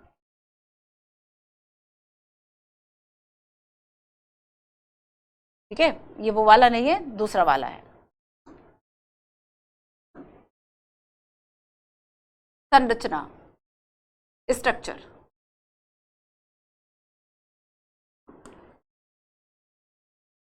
देखो अगर हम यूएसए की बात करें ना बच्चों, अमेरिका की अगर हम बात करें, तो अमेरिका में ये जो सिस्टम है वह एकीकृत यानी इंटीग्रेटेड नहीं है, वहां पर फेडरल कोर्ट अलग है और जो स्टेट कोर्ट है वह अलग है, ठीक है।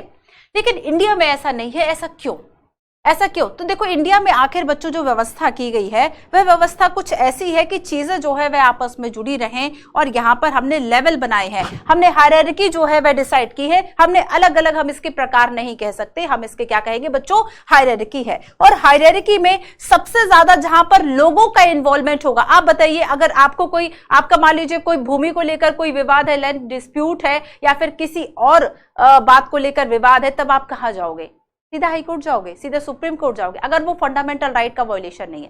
फंडामेंटल राइट के लिए तो आप डायरेक्ट सुप्रीम कोर्ट भी जाओ, नो इशू, बट कितने लोग सुप्रीम कोर्ट जाते होंगे, कितने लोग हाई कोर्ट डायरेक्ट जाते होंगे, कहां जाते हैं। सबसे ज्यादा लोगों का जो एक हम कह सकते हैं कि पीपल का जो, लोगों का जो इंटरेक्शन है,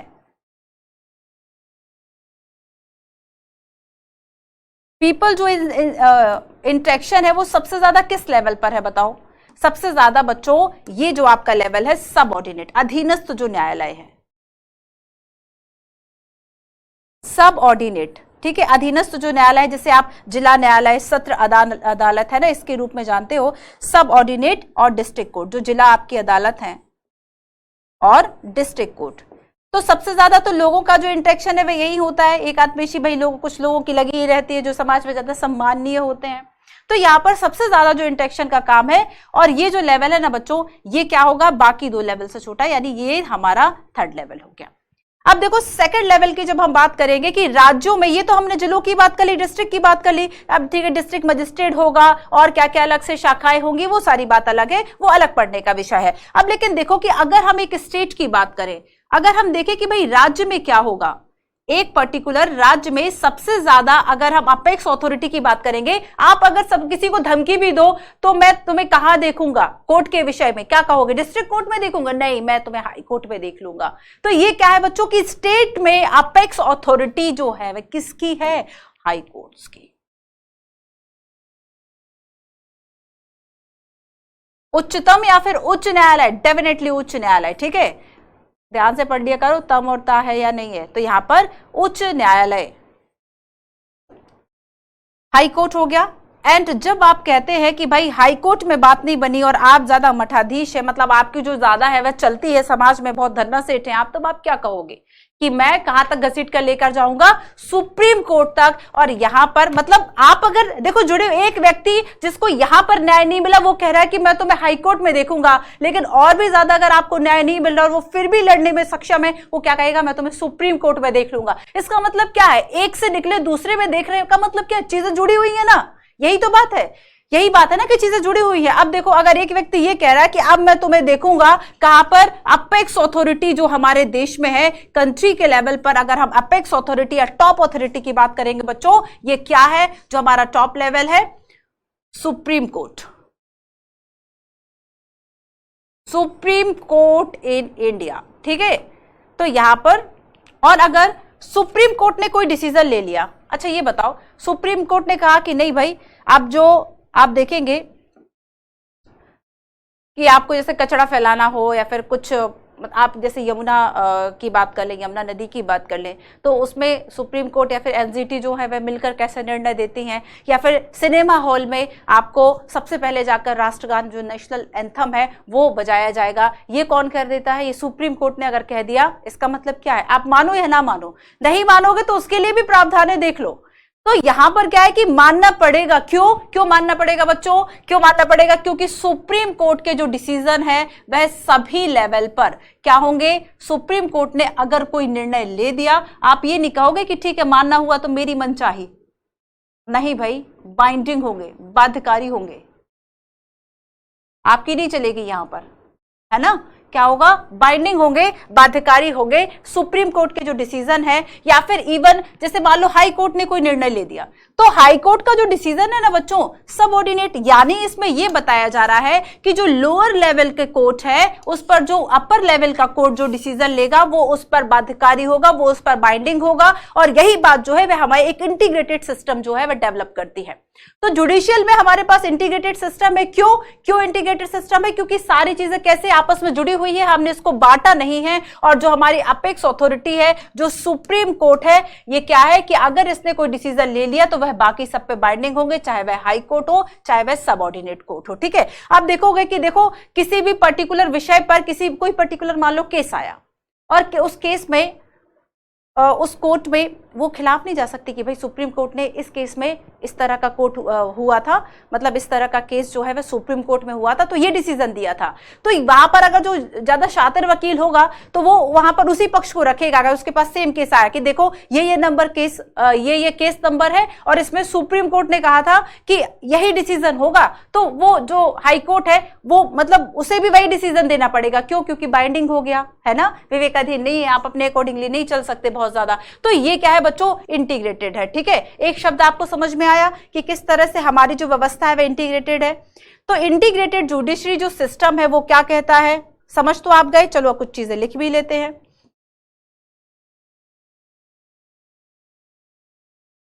तो एक तो हमने समझा इसका स्ट्रक्चर, ठीक है, कि इसका जो स्ट्रक्चर है, संरचना है, वह कैसी होगी। और अब हम दूसरा समझ रहे हैं एकीकृत न्याय व्यवस्था।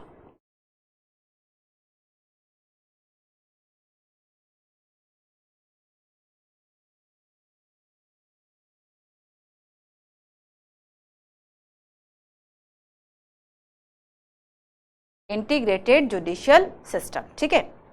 इसका मतलब होगा इंटीग्रेटेड जुडिशियल सिस्टम का मतलब क्या होगा, ये वाला वर्ड, ठीक है, याद रखना ये वाला word. That the decision made by higher court, ये लाइन बहुत इंपॉर्टेंट है, कुछ इंपॉर्टेंट लाइंस बच्चों लिख लो, that the decision made by higher court, higher court का क्या मतलब है, सबऑर्डिनेट कोर्ट के लिए हाई कोर्ट, हाई कोर्ट के लिए supreme court, made by higher court are binding on the lower court, on the lower court. ठीक है, ठीक है, आगे समझ में।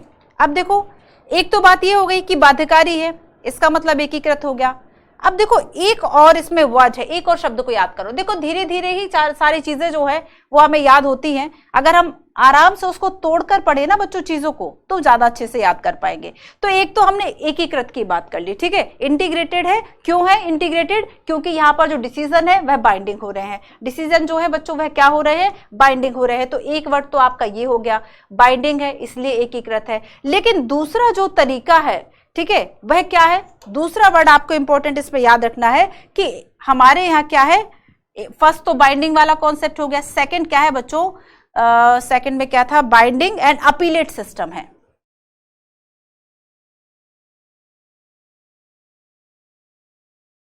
अपीलेट सिस्टम वही कि मैं तुम्हें यहां देख लूंगा, वहां देख लूंगा, है ना, मैं तुम्हें हाई कोर्ट में देख लूंगा, सुप्रीम कोर्ट में देख लूंगा।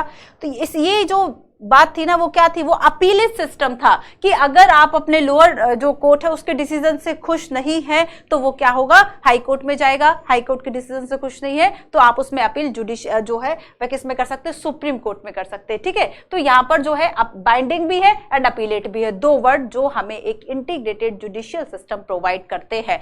ठीक है, आया बात समझ में। तो एक तो बाइंडिंग हो गया बच्चों, और दूसरा शब्द क्या है, दूसरा शब्द जो हमने देखा वो क्या है आपका, अपीलेट है। तो देखो ऐसे कीवर्ड जरूर याद करना है आप सभी को। ठीक है, तो एक क्या हो गया बच्चों, अपीलेट जो हमारा जुडिशियल सिस्टम है, एंड इसमें ये सिस्टम क्या है, अपीलेट सिस्टम का मतलब होता है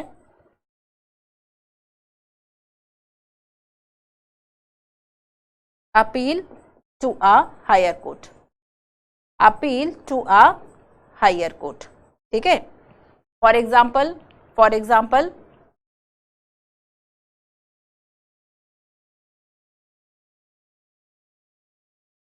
सबऑर्डिनेट कोर्ट है ना, डिस्ट्रिक्ट कोर्ट, इसके बाद आपका हाई कोर्ट एंड इसके बाद आपका सुप्रीम कोर्ट।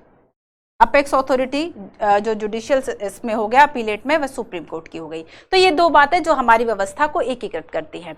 ठीक है, अब देखो एक जो डिफरेंस है इसमें ये समझ में आया कि एग्जीक्यूटिव, जुडिशियल और लेजिस्लेटिव। ठीक है, और इसमें हम बात कर रहे थे स्ट्रक्चर की और इंटीग्रेटेड की, दो बहुत ज्यादा इंपॉर्टेंट कॉन्सेप्ट हैं, स्ट्रक्चर क्या है एंड एकीकृत है या नहीं। ठीक है, अब देखो बच्चों एक और इंपॉर्टेंट जो आपका प्रोविजन है कि आखिर जब हम अमेरिका की बात करेंगे और हम इंडिया की बात करेंगे, ठीक है, यहां बता देती हूं एक बार। देखो अगर आप यूएसए की बात करेंगे और अगर हम इंडिया के जुडिशियल सिस्टम की बात कर लें, और इसमें स्पेशली हम बात करें एकीकृत या इंटीग्रेटेड वर्ड को लेकर, जो ये एकीकृत है, इंटीग्रेशन है, यूएसए में ऐसा नहीं है। यूएसए में याद रखना दो लेवल पर, अलग अलग स्तर पर है, फेडरल कोर्ट अलग है, स्टेट कोर्ट अलग है। लेकिन इंडिया में क्या है, इंटीग्रेशन है, हायरार्की है, उसमें डिवाइड नहीं किया गया है। तो यहां पर अमेरिका और भारत की जुडिशियल जो सिस्टम है उसमें ये अंतर है। अच्छा एक बात और जो मैंने लास्ट आपको बताई थी बच्चों की, जैसे कि अगर हम पार्लियामेंट्री सिस्टम को समझेंगे तो हम हर बात पे तुलना करने कहाँ जाएंगे, ब्रिटेन जाएंगे नहीं, मतलब हम उसके हर प्रोविजन से तुलना करने।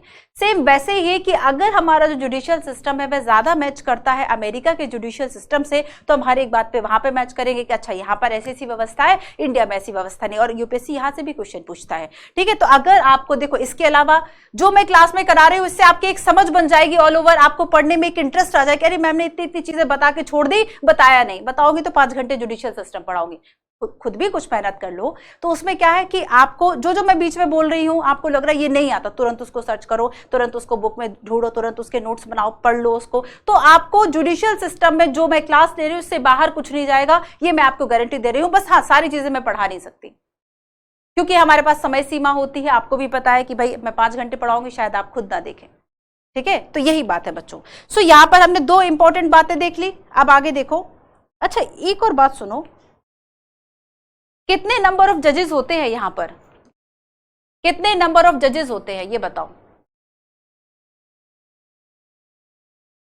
जुडिशरी में कितने जजेस होंगे, कहां बता दूं, चलो इसमें बता देती हूँ, यहाँ पे जगह है, ठीक है। तो देखो बच्चों, अगर हम जजेस की बात करें, स्ट्रक्चर में आएगा ये आपका कि कितने जो जजेस है वह होते हैं। तो देखो 2019 के बाद 2019 में जो है वह सुप्रीम कोर्ट के जजों की संख्या में जजेस जो है उसमें वृद्धि की गई, ठीक है। और यहाँ पर टोटल अभी आप 34 देखेंगे। तो क्या इस 34 में हमारे जो सीजेआई है वह ऐड है, chief justice of India 1 and बाकी 33, ठीक है। तो इस तरह से हमारे यहाँ 34 है, मैं अकॉर्डिंगली आपको बता रही हूँ जो 2019 में जो चेंजेस हुए हैं उसके बाद, ठीक है। अभी आप सर्च करोगे आपको यही मिलेगा, 1 हमारे सीजीआई है, मुख्य है, बाकी अन्य है, ठीक है। अच्छा ये देखो कि ये जो हमारे जजेस है इनका अपॉइंटमेंट कैसे होगा, ये मैं आपको पहले बता चुकी हूं ना, जब हमने ये देखा था कि क्या पार्लियामेंट का न्यायपालिका के संरचना में कोई योगदान होता है। तो हमने देखा था कि पार्लियामेंट का चूंकि पार्ट है हमारे प्रेसिडेंट, है ना, प्रेसिडेंट ऑफ इंडिया। तो बच्चों ये जो प्रेसिडेंट है हमारे, यही क्या करते हैं, यही अपॉइंट करते हैं। लेकिन अपॉइंट कैसे करेंगे, ये एडवाइस लेंगे, जो जुडिशियल जो न्यायाधीश है ना, हाई कोर्ट के, सुप्रीम कोर्ट के, इन सभी से एडवाइस लेंगे, जजेस से।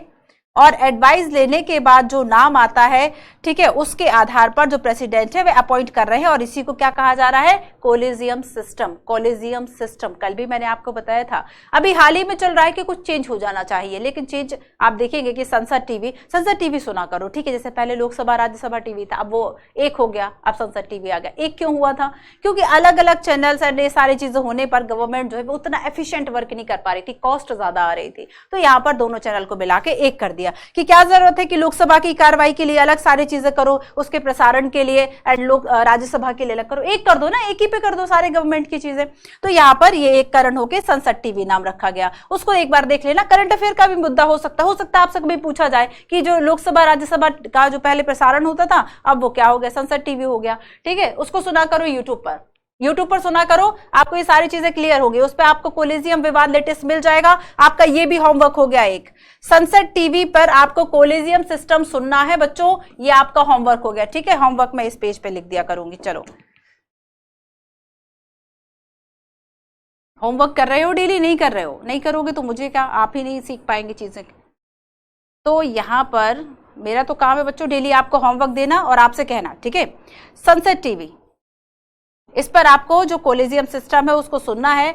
और आपका जुडिशियरी से रिलेटेड जो भी है, देखो सही तरीका यही होता है कि आप अगर किसी टॉपिक को पढ़ रहे हो ना तो उसका east to west, north to south सब पढ़ डालो, 360 एंगल में उसको कंप्लीट कर डालो। उसका करंट अफेयर भी देख लो, उसका क्वेश्चंस भी देख लो, मेंस में कहां से, ये एक आपकी कंप्लीट आपकी इंटीग्रेटेड जो अप्रोच है ना वो ये होनी चाहिए। जैसे कि कल मैंने बताया था, अगर आपको कोई आंसर राइटिंग करनी है, ठीक है, आप मान लीजिए आप बेरोजगारी पर लिख रहे हैं, ठीक है, आप वुमेन्स एम्पावरमेंट पे लिख रहे हैं, तो उसके पॉलिटिकल कंसीक्वेंसेस क्या है, उसके इकोनॉमिक एंड उसके सोशल कंसीक्वेंसेस क्या है, मतलब सारी चीजों को बता दो, सारे जो सर्कमस्टांसेस है, परिस्थिति, उन सबको बता दो। तो एक इंटीग्रेटेड अप्रोच ना केवल आपको आंसर राइटिंग में करनी है, अगर आप कोई टॉपिक भी कंप्लीट कर रहे हो ना उसकी भी अप्रोच यही होनी चाहिए, ठीक है, समझ रहे हो। चलो शुरू करते हैं। तो होमवर्क मैं आपको दे रही हूं, बीच बीच में आपको याद रखना है, ठीक है। चलो, तो हमने सुप्रीम कोर्ट आया समझ में आया नहीं आया ये बताओ। जो बच्चे पूरा वीडियो देख, कुछ बच्चे तो भाई चेक करने आते हैं कि कौन कैसा पढ़ा रहा है टीचर, वो जजेस बनते हैं बहुत ज्यादा, है ना, सुप्रीम कोर्ट के जज कुछ नहीं है उनके आगे। यहाँ पर मैं आपसे ये पूछना चाहिए, जो बच्चे जेन्युइनली पढ़ रहे हैं, डेली क्लासेस को फॉलो कर रहे हैं, आज मैंने अगर आपको जुडिशियल सिस्टम बताया, इसकी शुरुआत अगर मैंने आप बताई, आप चीजों को कोरिलेट कर पा रहे हो, नहीं कर पा रहे हो, समझ आ रहा है नहीं आ रहा है, ये आप जरूर कॉमेंट करके बताएंगे, ठीक है। सो हमने इस बात को समझ लिया। हाँ, एक और इंपॉर्टेंट जो मुझे आपको बताना था कि ये बताओ कि अगर आप जुडिशियल सिस्टम की बात करते हो तो क्या जो आपके एसडीजी गोल हैं इसमें कहीं मेंशन है, जो आपके सस्टेनेबल डेवलपमेंट गोल हैं, क्या इसमें कहीं मेंशन है जस्टिस को लेकर? तो याद रखना बच्चों, आपका सस्टेनेबल गोल डेवलपमेंट नंबर 16 जो आपका एसडीजी 16 है वो बात करता है जस्टिस की, ठीक है। और इसमें क्या लिखा हुआ है, इसमें लिखा है peace and justice, peace and justice and strong institution and strong institution, शांति, न्याय और सशक्त संस्थाएं, शांति, न्याय और सशक्त मतलब स्ट्रांग होनी चाहिए, सशक्त संस्थाएं। ठीक है, याद रहेगा। चलो अब हम आगे चलते हैं, रोल ऑफ द जुडिशरी की बात कर ले। अच्छा, स्ट्रक्चर को आपने समझ लिया, ठीक है। स्ट्रक्चर से रिलेटेड मैं कुछ पॉइंट्स और आपको बता देती हूं, ये आप अपने मन से फिल करना कि भाई हमारा सुप्रीम कोर्ट कहाँ है और क्या कार्य कर रहा है, हाई कोर्ट जो है वह क्या कर रहा है, सबऑर्डिनेट कोर्ट क्या कर रहा है। इसके अलावा जो सुप्रीम कोर्ट के डिसीजंस है वह बाकी सब पर बाइंडिंग होंगे, और नीचे से ऊपर की तरफ क्या होगा बच्चों, अपीलेट ज्यूरिडिक्शन होगा, एंड दैट इज कॉल्ड, इसके बीच का जो ये पार्ट है ये क्या कहला रहा है, ये क्या कहा जा रहा है, इसको एकीकृत न्यायपालिका, है ना, एकीकृत न्यायपालिका। सो यहां पर देखो कि कॉन्स्टिट्यूशन में क्या प्रावधान किए गए हैं, संविधान में क्या प्रावधान किए गए हैं जुडिशरी सिस्टम को लेकर। तो आपको सबसे पहले याद रखना है कि सिंगल सिस्टम की बात की गई है, सिंगल सिस्टम की जो बात है, सिंगल सिस्टम ऑफ कोर्ट, ठीक है। और ये हमने कहां से अडॉप्ट किया है, ये हमने अडॉप्ट किया है 1935 के जो India government of India act था ना, 1935, यहां से हमने इसको अडॉप्ट किया है हमारे इस सिंगल सिस्टम ऑफ कोर्ट को। और ठीक वैसे ही जब हमने यूएसए की बात की थी कि क्या यूएसए में सिंगल सिस्टम है, तो यूएसए में याद रखना कि डबल सिस्टम है, जुडिशियली का डबल सिस्टम है बच्चों, दोहरी व्यवस्था है, एक जो है वह फेडरल की होगी और दूसरा जो है वह स्टेट की होगी, ठीक है। तो ये दोहरी व्यवस्था है वहां पर। आगे देखो कि अडॉप्टेड का हमने जान लिया। अब इसके आगे अगर हम ये देखें कि कहां पर अवेलेबल है, कहां पर उपलब्ध है ये जानकारी, तो पार्ट 5, ठीक है, पार्ट 5 में ये व्यवस्था की गई है। और आपका जो आर्टिकल है, आपका जो आर्टिकल है 124 से लेकर 147, और इन आर्टिकल में क्या क्या लिखा गया है, इन आर्टिकल में पावर, प्रोसीजर, क्या शक्तियां होगी, क्या प्रक्रिया होगी, क्या प्रोसीजर होगा, कैसे ऑर्गेनाइजेशन जो है वह पूरा बनेगा, ऑर्गेनाइजेशन, ठीक है।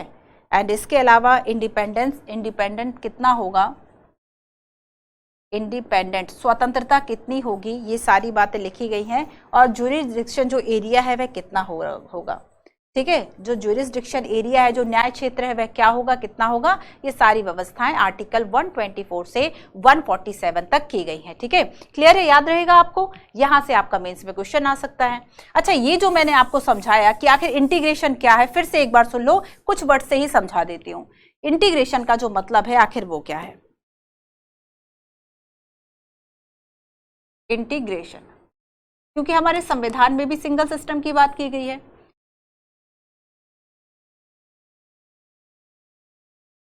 Supreme court, high court and हमारे अधीनस्थ न्यायालय, सब ऑर्डिनेट एंड डिस्ट्रिक्ट कोर्ट, ठीक है। तो सुप्रीम कोर्ट के जो डिसीजन है वो सभी पर क्या थे, बाइंडिंग थे। सुप्रीम कोर्ट के जो डिसीजन थे वो बाइंडिंग थे। इवन ना केवल सुप्रीम कोर्ट के, हाई कोर्ट के जो डिसीजन होंगे वह उसके लोअर में बाध्य होंगे। एंड सेकंड जो हमने इसमें समझा वो क्या था कि अगर हम ये देखें कि नीचे से ऊपर की तरफ जो है वह क्या है, अपीलेट ज्यूरिडिक्शन है, आप अपील कर सकते हैं। काला कानून क्या था, जिसमें ना वकील था, ना अपील था, ना दलील था, है ना, रॉलेट एक्ट। तो यहाँ पर क्या है, दो बातें, एक तो बाइंडिंग होगी और दूसरा है अपीलेट ज्यूरिडिक्शन होगा। अपेक्स अथॉरिटी जो है वह सुप्रीम कोर्ट होगा, और स्टेट में जो हाई अथॉरिटी है वह हाई कोर्ट्स होंगे, बाकी डिस्ट्रिक्ट में डिस्ट्रिक्ट कोर्ट होगा, सबऑर्डिनेट कोर्ट होगा। इस बात को हमने समझा, ठीक है। तो what is the structure of the court, इसको पढ़ ले क्या थोड़ा सा, वैसे तो मैंने आपको चीजें बता दी है। चलो थोड़ा सा जो लिखा हुआ होता है ना, एक बार देखो, रीडिंग जरूर करा करो, रीडिंग का बच्चों अपना ही महत्व है। रीडिंग का अपना ही महत्व है अगर आप समझोगे ना, क्योंकि आप इस भाषा में समझ तो गए, लेकिन आपको एग्जामिनर ऐसे थोड़ी पूछेगा। आपको कैसे पूछेगा? इस भाषा में पूछेगा। अगर आप समझ भी रहे हो लेकिन शब्दावलियों से परिचित नहीं हो, कैसे आपके सेंटेंस आते हैं इससे परिचित नहीं हो, तब फिर कैसे पढ़ोगे, कैसे उसको सॉल्व करोगे? तो इसके लिए समझ आसान भाषा में लो, पढ़ना हमेशा किताबों से है। ठीक है, there are 3 different level of court in our country, there are several court in the lower level while there is only one at the apex level. ठीक है, the court that most people interact with what are called subordinate और district court. सबसे ज्यादा लोगों का जो interaction है, जो भागीदारी है, वो कहां पर है? सबऑर्डिनेट पर है। ठीक है, डिस्ट्रिक्ट और तहसील लेवल पर होगी। और यहां पर हम देखते हैं कि each state divide into district, है ना, that are presides over a district जज। Each state has a high court, each state has a high court. क्या अभी अगर हम 28 राज्यों की बात करें और यूटीज की बात करें अगर अलग से, तो क्या सबके अलग अलग हाई कोर्ट्स हैं? तो यहां पर आप देखेंगे कि किसी किसी का जो ज्यूरिडिक्शन एरिया, जैसे लक्षद्वीप की बात करें, लक्षद्वीप का ज्यूरिडिक्शन एरिया कहां पर आ गया?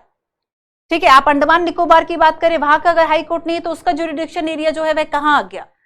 ठीक है, तो यहां पर ये चीजें आपको देखनी है कि जरूरी नहीं है कि भाई जो सभी यूटीज है या फिर सभी राज्य उसके, हो सकता है कि किसी का किसी में शामिल भी हो। जैसे हम नॉर्थ ईस्ट की बात कर ले तो पहले वहां पर केवल 1 या 2 हाई कोर्ट हुआ करते थे सभी स्टेट के लिए। अब थोड़ा सा जो है वह चीजें बदली हैं, वहां पर बाकी स्टेट जो है उन्होंने भी अपने हाई कोर्ट कैसे कैसे स्टैब्लिश किए।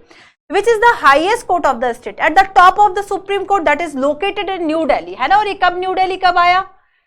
मतलब न्यू दिल्ली तो था ही, नो डाउट, लेकिन ये आपको पता है ना कि पहले जो पार्लियामेंट था उसके जो प्रिंस का चैम्बर था उसमें हुआ करता था, बाद में ये शिफ्ट हो गया जो अभी हमारी वर्तमान में सुप्रीम कोर्ट की बिल्डिंग है। ठीक है, ये बात आपको याद रखनी है। एंड आपको ये याद रखना है कि the decision made by the supreme court are binding on all other court in India. ठीक है, चलो आगे चलते हैं। अब हम स्ट्रक्चर को हमने समझ लिया, अब हम थोड़ी सी जो बात है बच्चों वह रोल की कर लेते हैं कि आखिर न्यायपालिका की जो भूमिका है वह क्या है। ठीक है, न्यायपालिका, what is the role of the judiciary. अच्छा चलो, बहुत देर से क्वेश्चन नहीं पूछा, इंतजार कर रहे होंगे आप। ऐसा क्वेश्चन पूछती हूं जो अभी तक मैं पढ़ा चुकी हूं। चलो ठीक है, लेकिन हाँ इसमें एक एक्स्ट्रा इंफॉर्मेशन है जो आपको बताई नहीं गई है अभी तक मेरे द्वारा। The Supreme Court of India was established on 26 Jan 1950. The original Constitution of 1950, ठीक है, and we say it a Supreme Court within a Chief Justice and 7 judges. 1950 में क्या था? 7 जो है वह हमारे न्यायाधीश थे और उनके साथ सर्वोच्च न्यायालय की परिकल्पना की गई थी। 26 जनवरी 1950 को भारत के सर्वोच्च न्यायालय की जो स्थापना है वह की गई थी। तो कब इसको एस्टेब्लिश किया गया था अभी तक हमने जाना है ना, 26 जन 1950। लेकिन ये तो हमें पता ही नहीं है कि क्या उस वक्त 7 उप न्यायाधीश के साथ थे। हाँ डेफिनेटली थे। ठीक है, तो यहां पर आपसे पूछा है नॉट करेक्ट, इसको पढ़ लेना। नॉट करेक्ट पूछा है, अरे दोनों सही हैं। नॉट करेक्ट पूछा है, नाइदर 1 नॉर 2। ठीक है, ऐसा क्यों हुआ? क्यों हुआ ऐसा? क्योंकि दोनों ही सही हैं। तो इसमें आंसर आपका ऑप्शन नंबर डी आएगा। ठीक है, ये क्वेश्चन भी पढ़ा चुकी हूं, ये भी आप कर लेंगे। यद्यपि न्यायालय सरकार के अधीन नहीं होते फिर भी वे उनकी ओर से कार्य करते हैं। ठीक है, कोर्ट की अगर हम बात करें, court not under the government but they act on their behalf. क्या उनके बिहाफ काम करते हैं? Independence of the judiciary play a crucial role in protecting the fundamental right of citizens. मूल अधिकारों को संरक्षित करने में एक महत्वपूर्ण भूमिका है न्यायपालिका की। क्या लग रहा है आपको, क्या होगा इसमें आंसर? फर्स्ट वाला देखो कि न्यायालय जो है, अभी तक मैंने आपको ऐसा कहा, अभी तक जो भी हमारी चर्चा हुई 30-40 मिनट की, उसमें मैंने आपसे एक बार भी ऐसा कहा है किसी सेंटेंस का आप अर्थ निकाल लो। ऐसा जो चीज पढ़ी नहीं है उसको गलत ही मानो ना, कि न्यायालय जो है वह सरकार के अधीन नहीं होती लेकिन उनकी ओर से कार्य करती। अभी तक क्या मैंने जो आपको बताया कि अगर हमारे सेपरेशन है एग्जीक्यूटिव जो लेजिस्लेटिव एंड आपका जुडिशरी, और आपका जो आर्टिकल 50 है ये क्या कहता है? आर्टिकल 50 कहता है कि स्टेट जो है वह कोशिश करेगा, पूरा प्रयत्न करेगा कि लेजिस्लेटिव एंड जो एग्जीक्यूटिव है इनका किसी भी तरह से जो इंटरफेरेंस, जो हस्तक्षेप है वह जुडिशरी में ना हो। इसकी स्वतंत्रता की पूरी व्यवस्था जो है वह संविधान में की गई है। ये चर्चा हम कर चुके हैं ना अभी तक। तो यहां पर बच्चों की फर्स्ट गलत है कि ना तो इनके अंडर आएगी और ना ही इनके बिहाफ पे काम करेगी। सेकंड बिल्कुल सही है कि फंडामेंटल राइट को प्रोटेक्ट करने में इंपॉर्टेंट भूमिका है। आपसे करेक्ट पूछा है तो करेक्ट बता दो, ठीक है। अब देखो इसके अलावा कुछ और जो इंपॉर्टेंट मैं यहीं पर आपको बता देती हूं बच्चों,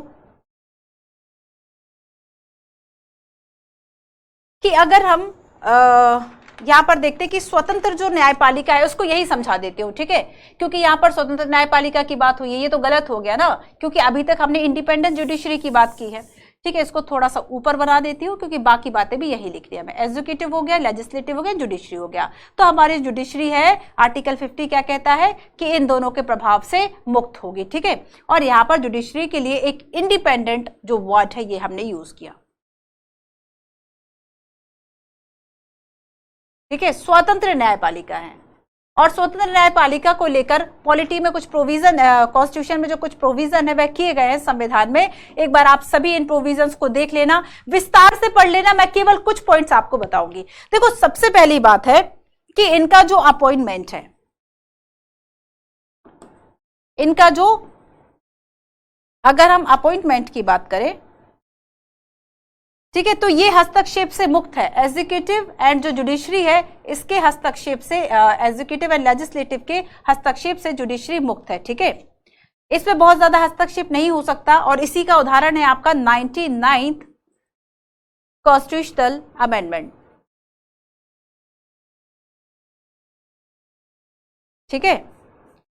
99वां संविधान संशोधन को यही कहते हुए असंवैधानिक जो है वह जुडिशरी ने, सुप्रीम कोर्ट ने करार दिया था कि ये जो है हमारी उसमें मतलब नियुक्ति में अगर आप कार्यपालिका को शामिल कर रहे हो, एग्जीक्यूटिव को शामिल कर रहे हो, तो इससे स्वतंत्रता बाधित होगी। वो अपने अकॉर्डिंगली डिसीजन ले सकते हैं, जो कि हमारे लोकतंत्र के लिए सही नहीं है।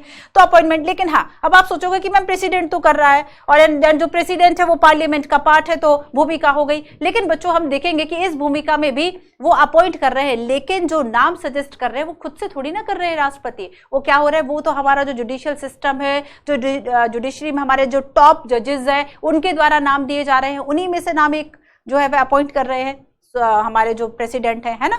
तो अपॉइंटमेंट में जो है वह इनका सिक्योरिटी नेक्स्ट है। इसमें कॉन्स्टिट्यूशन में जो प्रोविजन किया गया है कि इनका जो कार्यकाल है, ठीक है, टेन्योर जो है कार्यकाल है, उसकी सुरक्षा की गई है।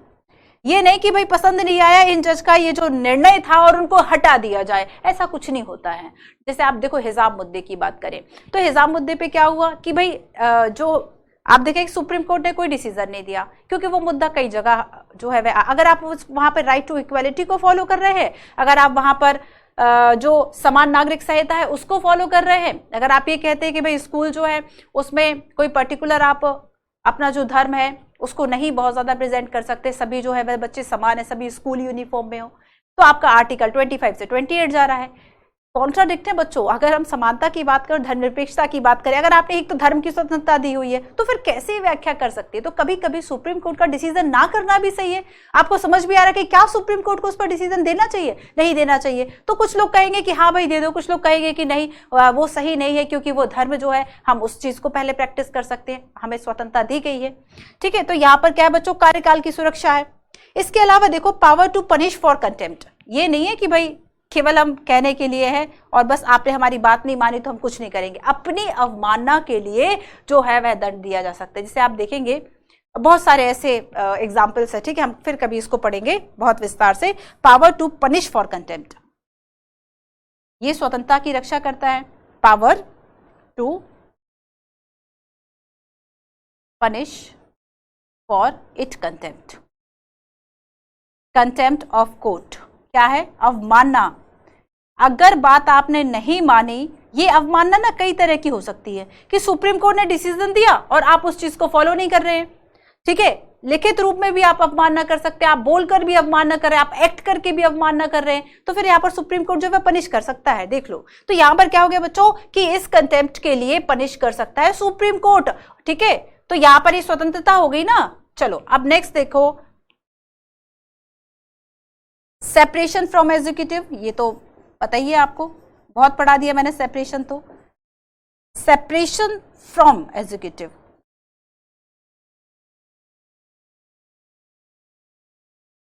सेपरेशन फ्रॉम एग्जीक्यूटिव, ये आपका आर्टिकल 50 भी है यहाँ पर, ठीक है, इसको भी याद रख लेना।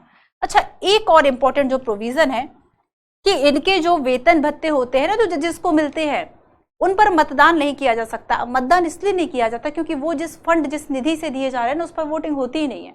और वो निधि कौन सी, आर्टिकल आप मुझे बता देना, कंसोलिडेटेड फंड, एक्सपेंसेस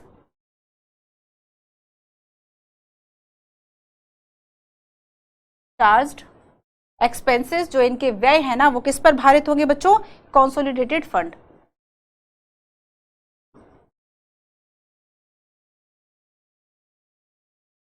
संचित निधि।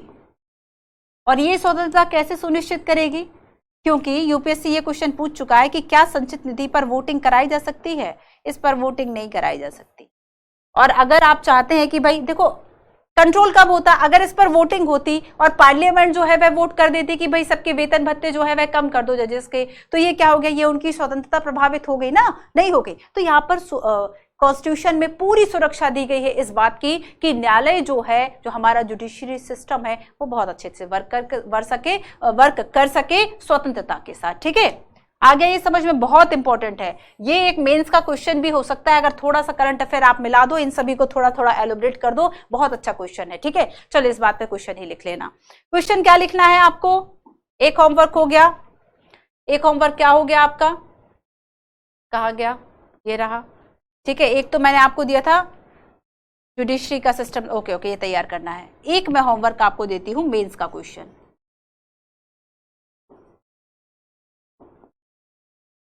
कितने वर्ड में लिखोगे, 250 वर्ड में। और 250 वर्ड में आपको बताना है न्यायपालिका की स्वतंत्रता।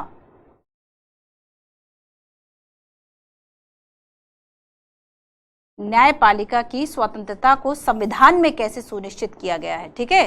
न्यायपालिका की जो स्वतंत्रता है संविधान में कैसे सुनिश्चित किया गया है, इंडिपेंडेंट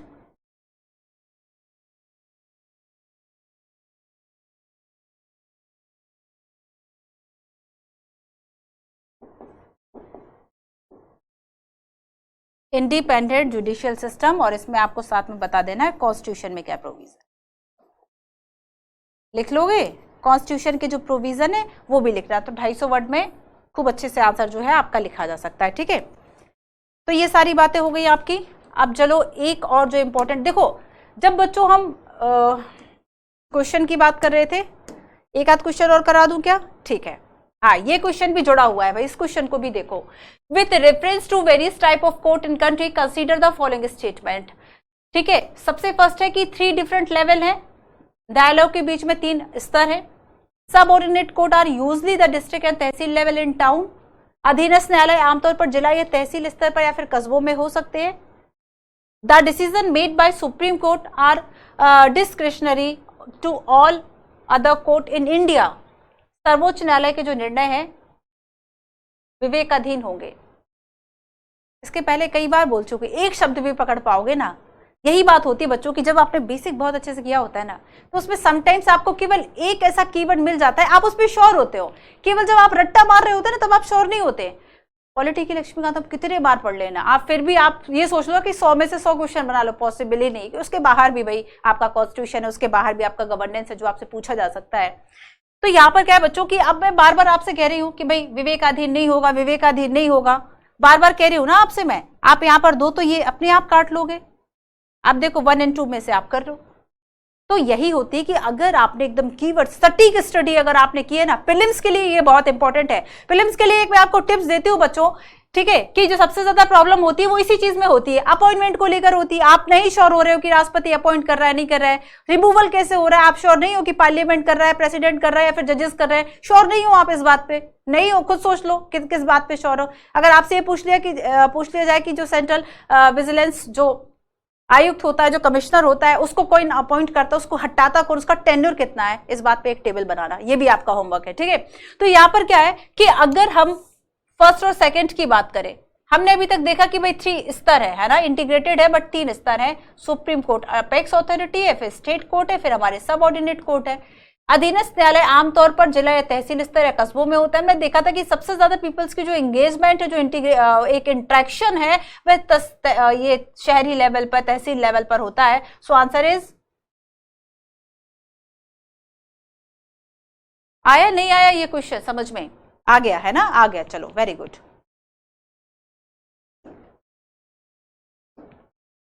एक्स्ट्रा है स्लाइड, इसको हटा देती हूं। चलिए अब हम क्या देख ले इसमें, अब इसी पर हम बात करते हैं, ठीक है, थोड़ी सी। चलो तो देखो बच्चों कि न्यायपालिका की जो भूमिका है, क्वेश्चन मैंने आपको बता दिए थे, क्वेश्चन पर हम डायरेक्ट आ गए थे, लेकिन अभी हम रोल की बात जो है वह नहीं की। न्यायपालिका की भूमिका, रोल क्या है?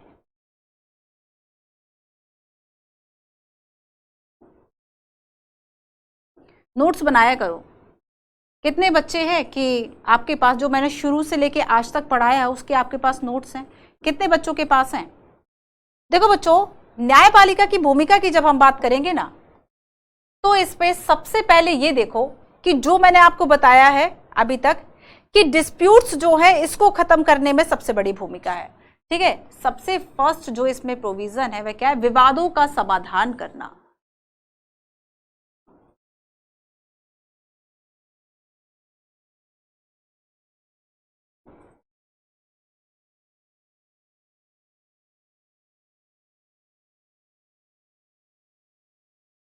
डिस्प्यूट्स रेजोल्यूशन, ठीक है।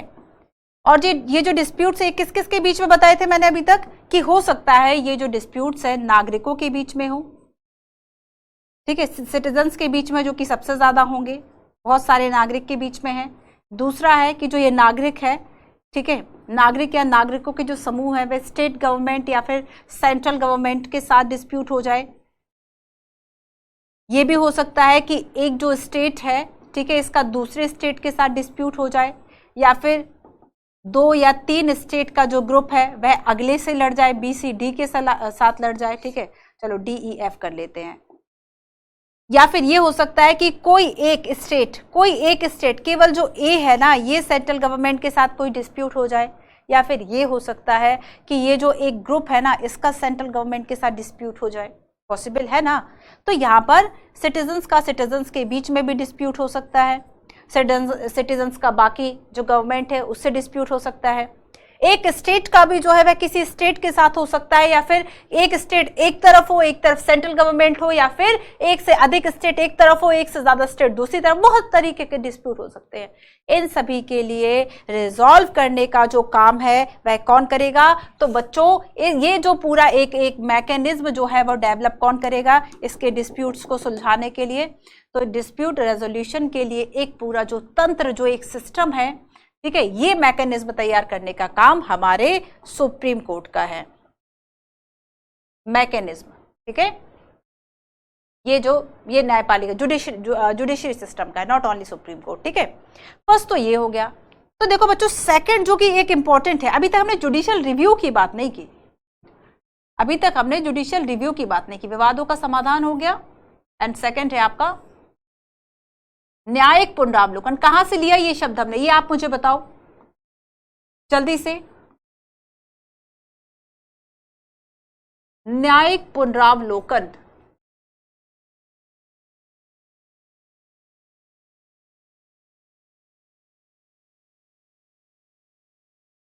जुडिशियल रिव्यू कहां से लिया ये हमने, बताओ जल्दी से। जुडिशियल रिव्यू का मतलब क्या होता है? जुडिशियल रिव्यू का मतलब ये होता है बच्चों कि देखो, जो आपकी कार्यपालिका है, आपकी जो विधायिका है, ये कुछ कुछ काम ऐसे कर रही है, अच्छा ये सब काम ऐसे करे जो ठीक है, कुछ काम ऐसे करे जो शायद ठीक नहीं है, उनके रिव्यू की जरूरत है। तो यहां पर बस यही रिव्यू का जो काम है, चेक एंड बैलेंस का जो एक काम है, वो न्यायपालिका कर रही है। वही बस जुडिशियल रिव्यू। इवन अपने भी निर्णय का जो रिव्यू है वह न्यायपालिका कर रही है, वही जुडिशियल रिव्यू है ना। कहां से लिया? अमेरिका से, डेफिनेटली। तो यहां पर क्या है बच्चों, जुडिशियल रिव्यू का मतलब है कि हमारा जो अंतिम व्याख्या करता है वो कौन होगा? Final interpreter of the constitution, final interpreter, व्याख्याकर्ता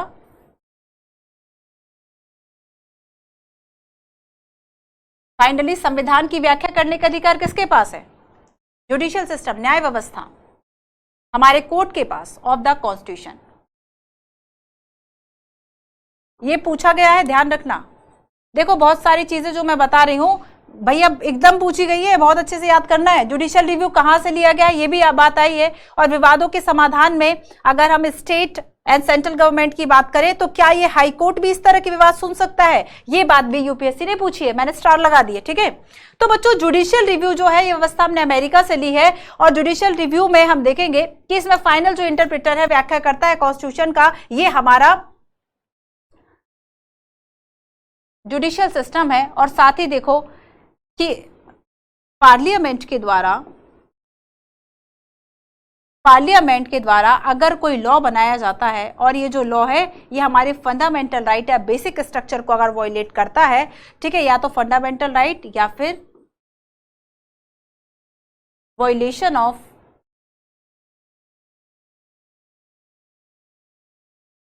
उल्लंघन, है ना, violation of basic structure. Basic structure क्या होता है? संविधान में कुछ ऐसी बातें जो बुनियादी मूल्य है वह निश्चित कर लिए गए कि अगर हमने उनको चेंज किया तो सारे नियम जो है वह बदल जाएंगे। ठीक वही याद करो शुरुआत में कि अगर फुटबॉल में 11 हो रहे हैं, 11 खिलाड़ियों के लिए आप कोशिश कर रहे हो कि उसके लिए नियम हो, और अगर आपने नियम बदले तो पूरा खेल बदल जाएगा। ठीक वैसे ही जैसे अब नेपाल का याद कर लो कि नेपाल में जब राजतंत्र से, मोनार्की से जब वह शिफ्ट होता है डेमोक्रेसी में, और जब उसे डेमोक्रेटिक कंट्री के लिए नियम बनाने थे, उसने संविधान बदला, नियम बदल गए। तो बच्चों बेसिक स्ट्रक्चर मतलब ऐसी मुख्य बात है कि अगर इनको हिलाया ना तो पूरा संविधान हिल जाएगा। फॉर एग्जांपल हमारा फेडरल जो हमारा तंत्र है, जो हमारा फ्रीडम ऑफ जुडिशरी है, जो न्यायपालिका की स्वतंत्रता है, इंडिपेंडेंट जुडिशरी की हम बात कर ले, ठीक है, हम अपनी जैसे कि हमारा जो बहुत सारे कॉन्सेप्ट हैं बीच में बताऊंगी, ठीक है। तो यहाँ पर व्याख्या, वरना हम भटक जाते हैं ना, वो सब नहीं करना है, हमें एकदम वे में चलना है, अपने फ्लुएंट वे में। सो पार्लियामेंट ने लॉ मेकिंग किया जो कि वॉयलेट कर रहा था बच्चों। तो यहां पर जुडिशियल रिव्यू के अंतर्गत क्या है कि जो हमारा जुडिशियल सिस्टम है उसे क्या है, पावर टू स्ट्राइक डाउन, इसे खत्म करने का, इस लॉ को power to strike down, right है खत्म करने का, शून्य करने का, वॉइड करार देने का, ठीक है। तो यहां पर ये मान लो आपका बेसिक स्ट्रक्चर है या फिर फंडामेंटल राइट है, वही बात कि आपका यहां पर ये आपने जो लॉ बनाया ना, ये जिस सीमा तक इसका जो ये वॉयलेशन कर रहा था ना, उस सीमा तक ये वाला जो हिस्सा है बच्चों ये लागू नहीं होगा, ठीक है। और ये काम क्या है, ये स्ट्राइक डाउन का ये जो काम है ये कौन कर रहा है, हमारी न्यायपालिका कर रही है। और यही काम कौन कर रहा है, हमारे कोर्ट कर रहे हैं, हमारी व्यवस्था कर रही है। और यही काम जो है वह जुडिशियल रिव्यू, आ गई बात समझ में? यही जो काम है ये हमारा जुडिशियल रिव्यू जो है वह कराता है। अच्छा एक बात और सुनो, जुडिशियल रिव्यू का जो ये कॉन्सेप्ट है ये भी हमारे बेसिक स्ट्रक्चर का पार्ट है और इसे चेंज कभी नहीं किया जा सकता, ऐसी व्यवस्था हमारे कॉन्स्टिट्यूशन में की गई है। सो अगली बात जो है वो आपके लिए बहुत इंपॉर्टेंट है, बहुत ध्यान से सुनना बच्चों, जिसमें मैं आपको बता रही हूं कि जो जुडिशियल रिव्यू है, जुडिशियल रिव्यू है ये पार्ट है किसका, हमारे बेसिक स्ट्रक्चर का। और ऐसा कब तय हुआ था कि अब से ये बेसिक स्ट्रक्चर का पार्ट होगा?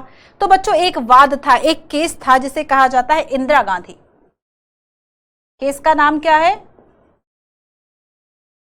Indira Gandhi versus Rajnarayan case.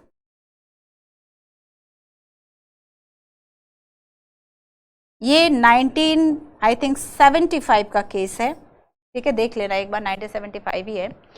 तो यहाँ पर जो ये जुडिशियल रिव्यू को एक पार्ट बनाया गया था बेसिक स्ट्रक्चर का, ये इंदिरा गांधी वर्सेस राजनारायण केस में 1975 में इसको घोषित किया गया था, ठीक है। तो लेजिस्लेशन और एग्जीक्यूटिव के, फिर से सुनो, लेजिस्लेशन एंड एग्जीक्यूटिव ने जो नियम बनाए हैं ना उसको चेक करने का जो काम है वही क्या है, आपका जुडिशियल रिव्यू है। और क्या जुडिशियल रिव्यू के अंतर्गत ये आता है कि सुप्रीम कोर्ट जो है वह खुद के बनाए हुए निर्णयों, खुद के दिए गए निर्णयों का भी जुडिशियल रिव्यू कर सके? डेफिनेटली बच्चों, डेफिनेटली, है ना। तो ये है आपका इसका कॉन्सेप्ट। आई बात समझ में? अच्छा एक बात और सुनो, जुडिशियल रिव्यू को लेकर ना बहुत सारी प्रॉब्लम्स हो जाती है पार्लियामेंट को, एग्जीक्यूटिव को, कि ये आगे बढ़ के काम कर रहे हैं। आप देखेंगे कि जुडिशियल एक्टिविज्म का जो ये सब करंट अफेयर है, सब की न्यायिक समीक्षा जो है वह क्या है, बेसिक स्ट्रक्चर का पार्ट है, लो बन गया एक में इसका क्वेश्चन। जितने बच्चों को लिखना है, मैं अपनी हर क्लास में आपको ऐसे बहुत सारे कॉन्सेप्ट देती हूँ जो आपके मेन्स के लिए बहुत इंपॉर्टेंट है। अब देख लो, अगर आप इसकी सिंसेरिटी को, आप इसकी इंपॉर्टेंस को समझ पाओ ना, और आप लिख पाओ बच्चों, तो बहुत सारे मैं क्वेश्चंस आपको देती हूँ, बहुत सारे क्वेश्चंस मैं आपको देती हूँ एक क्लास में। तो क्या न्यायिक सक्रियता और जो बेसिक स्ट्रक्चर, इन दोनों को मिलाकर न्यायिक पुनरावलोकन, बेसिक स्ट्रक्चर का पार्ट, ठीक है, ये केस उसमें डालना।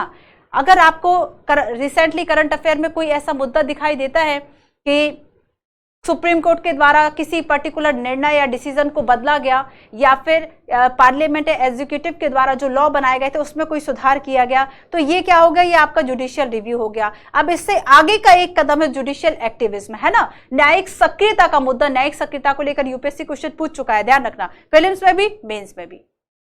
कर लोगे, लिख लेगी कोशिश करोगे मेंस में,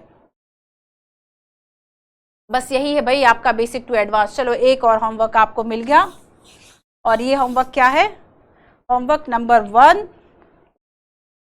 कर लोगे।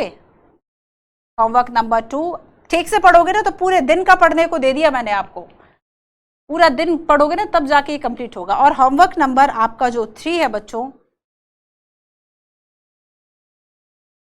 किसी भी तरफ लिख सकते हो, अभी केवल आपका बस ये तैयार होना चाहिए। ये जो टॉपिक है जुडिशियल रिव्यू, ठीक है, इसको आप जोड़ोगे बेसिक स्ट्रक्चर के कॉन्सेप्ट से,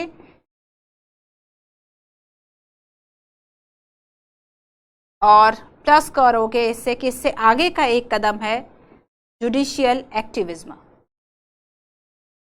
और जुडिशियल एक्टिविज्म के साथ साथ आपको जोड़ना है, जुडिशियल एक्टिविज्म, इसके साथ साथ आपको जोड़ना है करंट अफेयर। करंट का अगर कोई केस हो ना, इसको जोड़ना, लिखना आराम से। इसके भी मैं 250 वर्ड देती हूँ, 300-400 भी लिख सकते हो, कोई इशू नहीं है। 300-400-500 लिखो, उसके बाद फिर से जब सेकंड बार उसको रिराइट करोगे 250 में आ जाएगा। तीसरा होमवर्क हो गया आपका, ठीक है। चलो,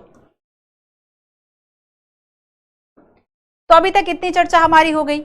अब इसके आगे की एक कदम की चर्चा कि बच्चों जुडिशियल रिव्यू पर लेकर ना बार बार एक प्रश्न चिन्ह लग जाता है, और ये जो प्रश्न चिन्ह लगता है ये इस बात का है कि क्या ये होना चाहिए, नहीं होना चाहिए। कहीं ऐसा तो नहीं कि हमारे बाकी के जो सरकार के अंग है, for example executive and legislative, इसकी जो इंपॉर्टेंस है, इसकी जो उसे कम कर रहा है, ऐसा तो नहीं है। तो जुडिशियल रिव्यू को लेकर मैं कुछ पॉइंट्स और आपको बता देती हूं कि आखिर क्या प्रॉब्लम्स हैं। लेकिन प्रॉब्लम्स के साथ साथ पहले इंपॉर्टेंस की बात कर लो।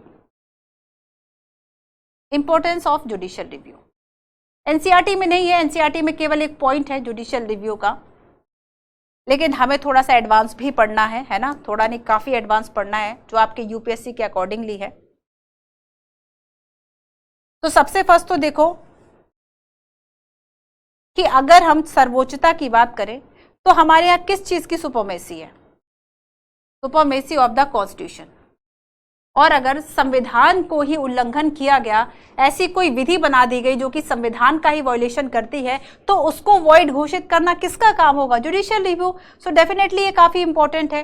And second one is misuse of power. मान लीजिए बच्चों एग्जीक्यूटिव ने अपने पावर का मिसयूज किया, मिसयूज ऑफ पावर, तो यहां पर क्या है, चेक एंड बैलेंस का जो सिद्धांत है, ठीक है, मिसयूज ऑफ पावर अगर हुआ है तो जो चेक एंड बैलेंस है ये काम हो गया, चेक एंड बैलेंस, ठीक है, शॉर्ट में लिखा है वरना सोचो मैम को आ नहीं रहा। चलो अब आगे देखो, हमारे जो राइट्स है बच्चों उसको प्रोटेक्ट करने के लिए, ठीक है, हमारे जो जैसे हम कहते हैं कि भाई फंडामेंटल राइट का जो डिफेंडर है वो कौन है, सुप्रीम कोर्ट है ना, वो हमारा जुडिशियल सिस्टम है। तो यहाँ पर हाई कोर्ट में भी जा सकते हैं, सो केवल सुप्रीम कोर्ट बोलना गलत होगा, जुडिशियल सिस्टम। तो यहां पर बच्चों जब हम फंडामेंटल राइट्स की बात करते हैं, प्रोटेक्ट द राइट,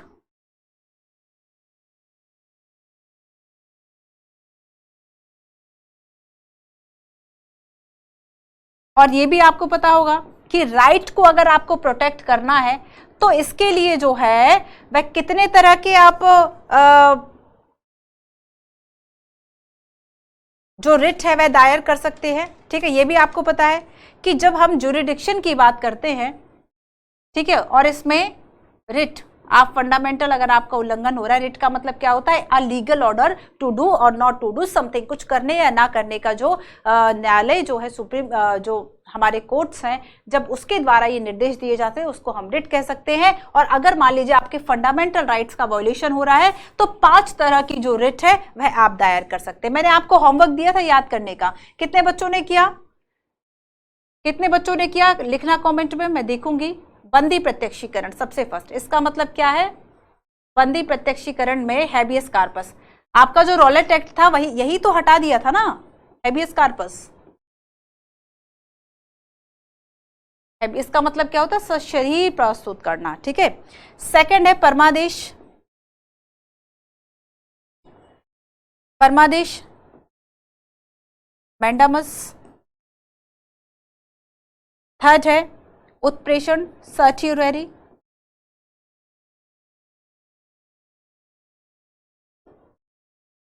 फोर है प्रतिषेध, प्रोहिबिशन।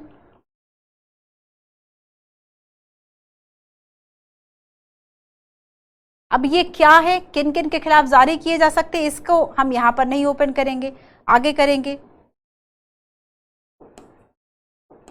कल अगर टाइम बचेगा ना क्लास के बाद बच्चों तो ये मैं पढ़ा दूंगी आपको। ठीक है, 5 जो है आपका अधिकार प्रक्षा, क्यों वारंट, किस अधिकार से आपने ये काम किया, ये है अधिकार प्रक्षा। कोर्ट आपसे पूछे किस अधिकार से आप इस पद पर है, आपने किस अधिकार से ये जो पर्टिकुलर डिसीजन है वे दिया, सो ये क्या हो गया, क्यू वारंटो,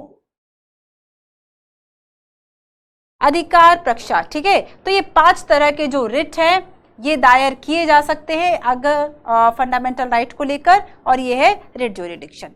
अच्छा, एक बात और सुनो, इसमें यूपीएससी ने जो क्वेश्चन पूछा था जानते हैं वो क्या है, एक सेंटेंस सुनो ध्यान से, कि सुप्रीम कोर्ट का जो रिट ज्यूरिडिक्शन है, ठीक है, जो ये अधिकारिता है, रिट की जो अधिकारिता है, ये याचिका की जो अधिकारिता है, ठीक है, रिट याचिका समझ लो, तो यहां पर ये हाई कोर्ट से कम है।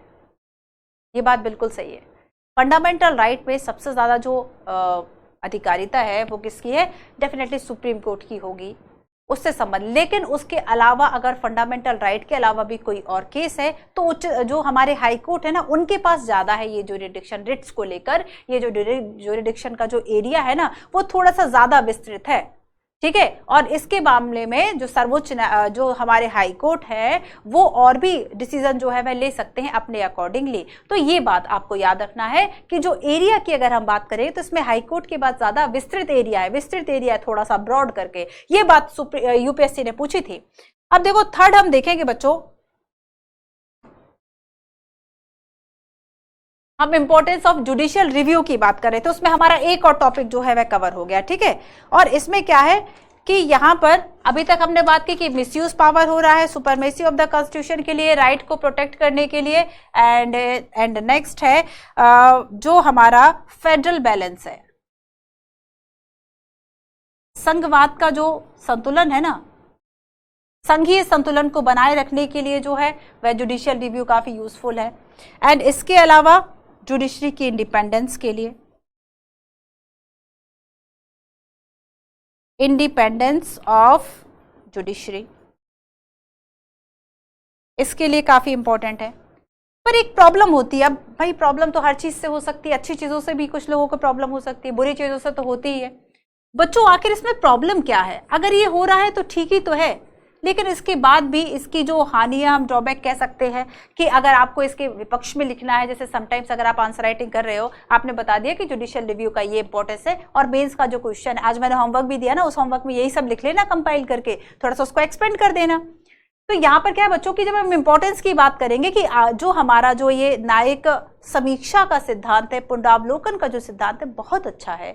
एक कभी लास्ट में आपने लिखी, ज्यादा आलोचना नहीं करनी है आपको, क्या करना है क्योंकि ये इंपॉर्टेंट ज्यादा है ना। एक पॉइंट आप लिख सकते हो कि भाई जो हमारा सेपरेशन है विभिन्न चीजों के बीच में, शक्तियों के बीच में, सेपरेशन ऑफ पावर, इसका एक वॉल्यूशन कर सकता है।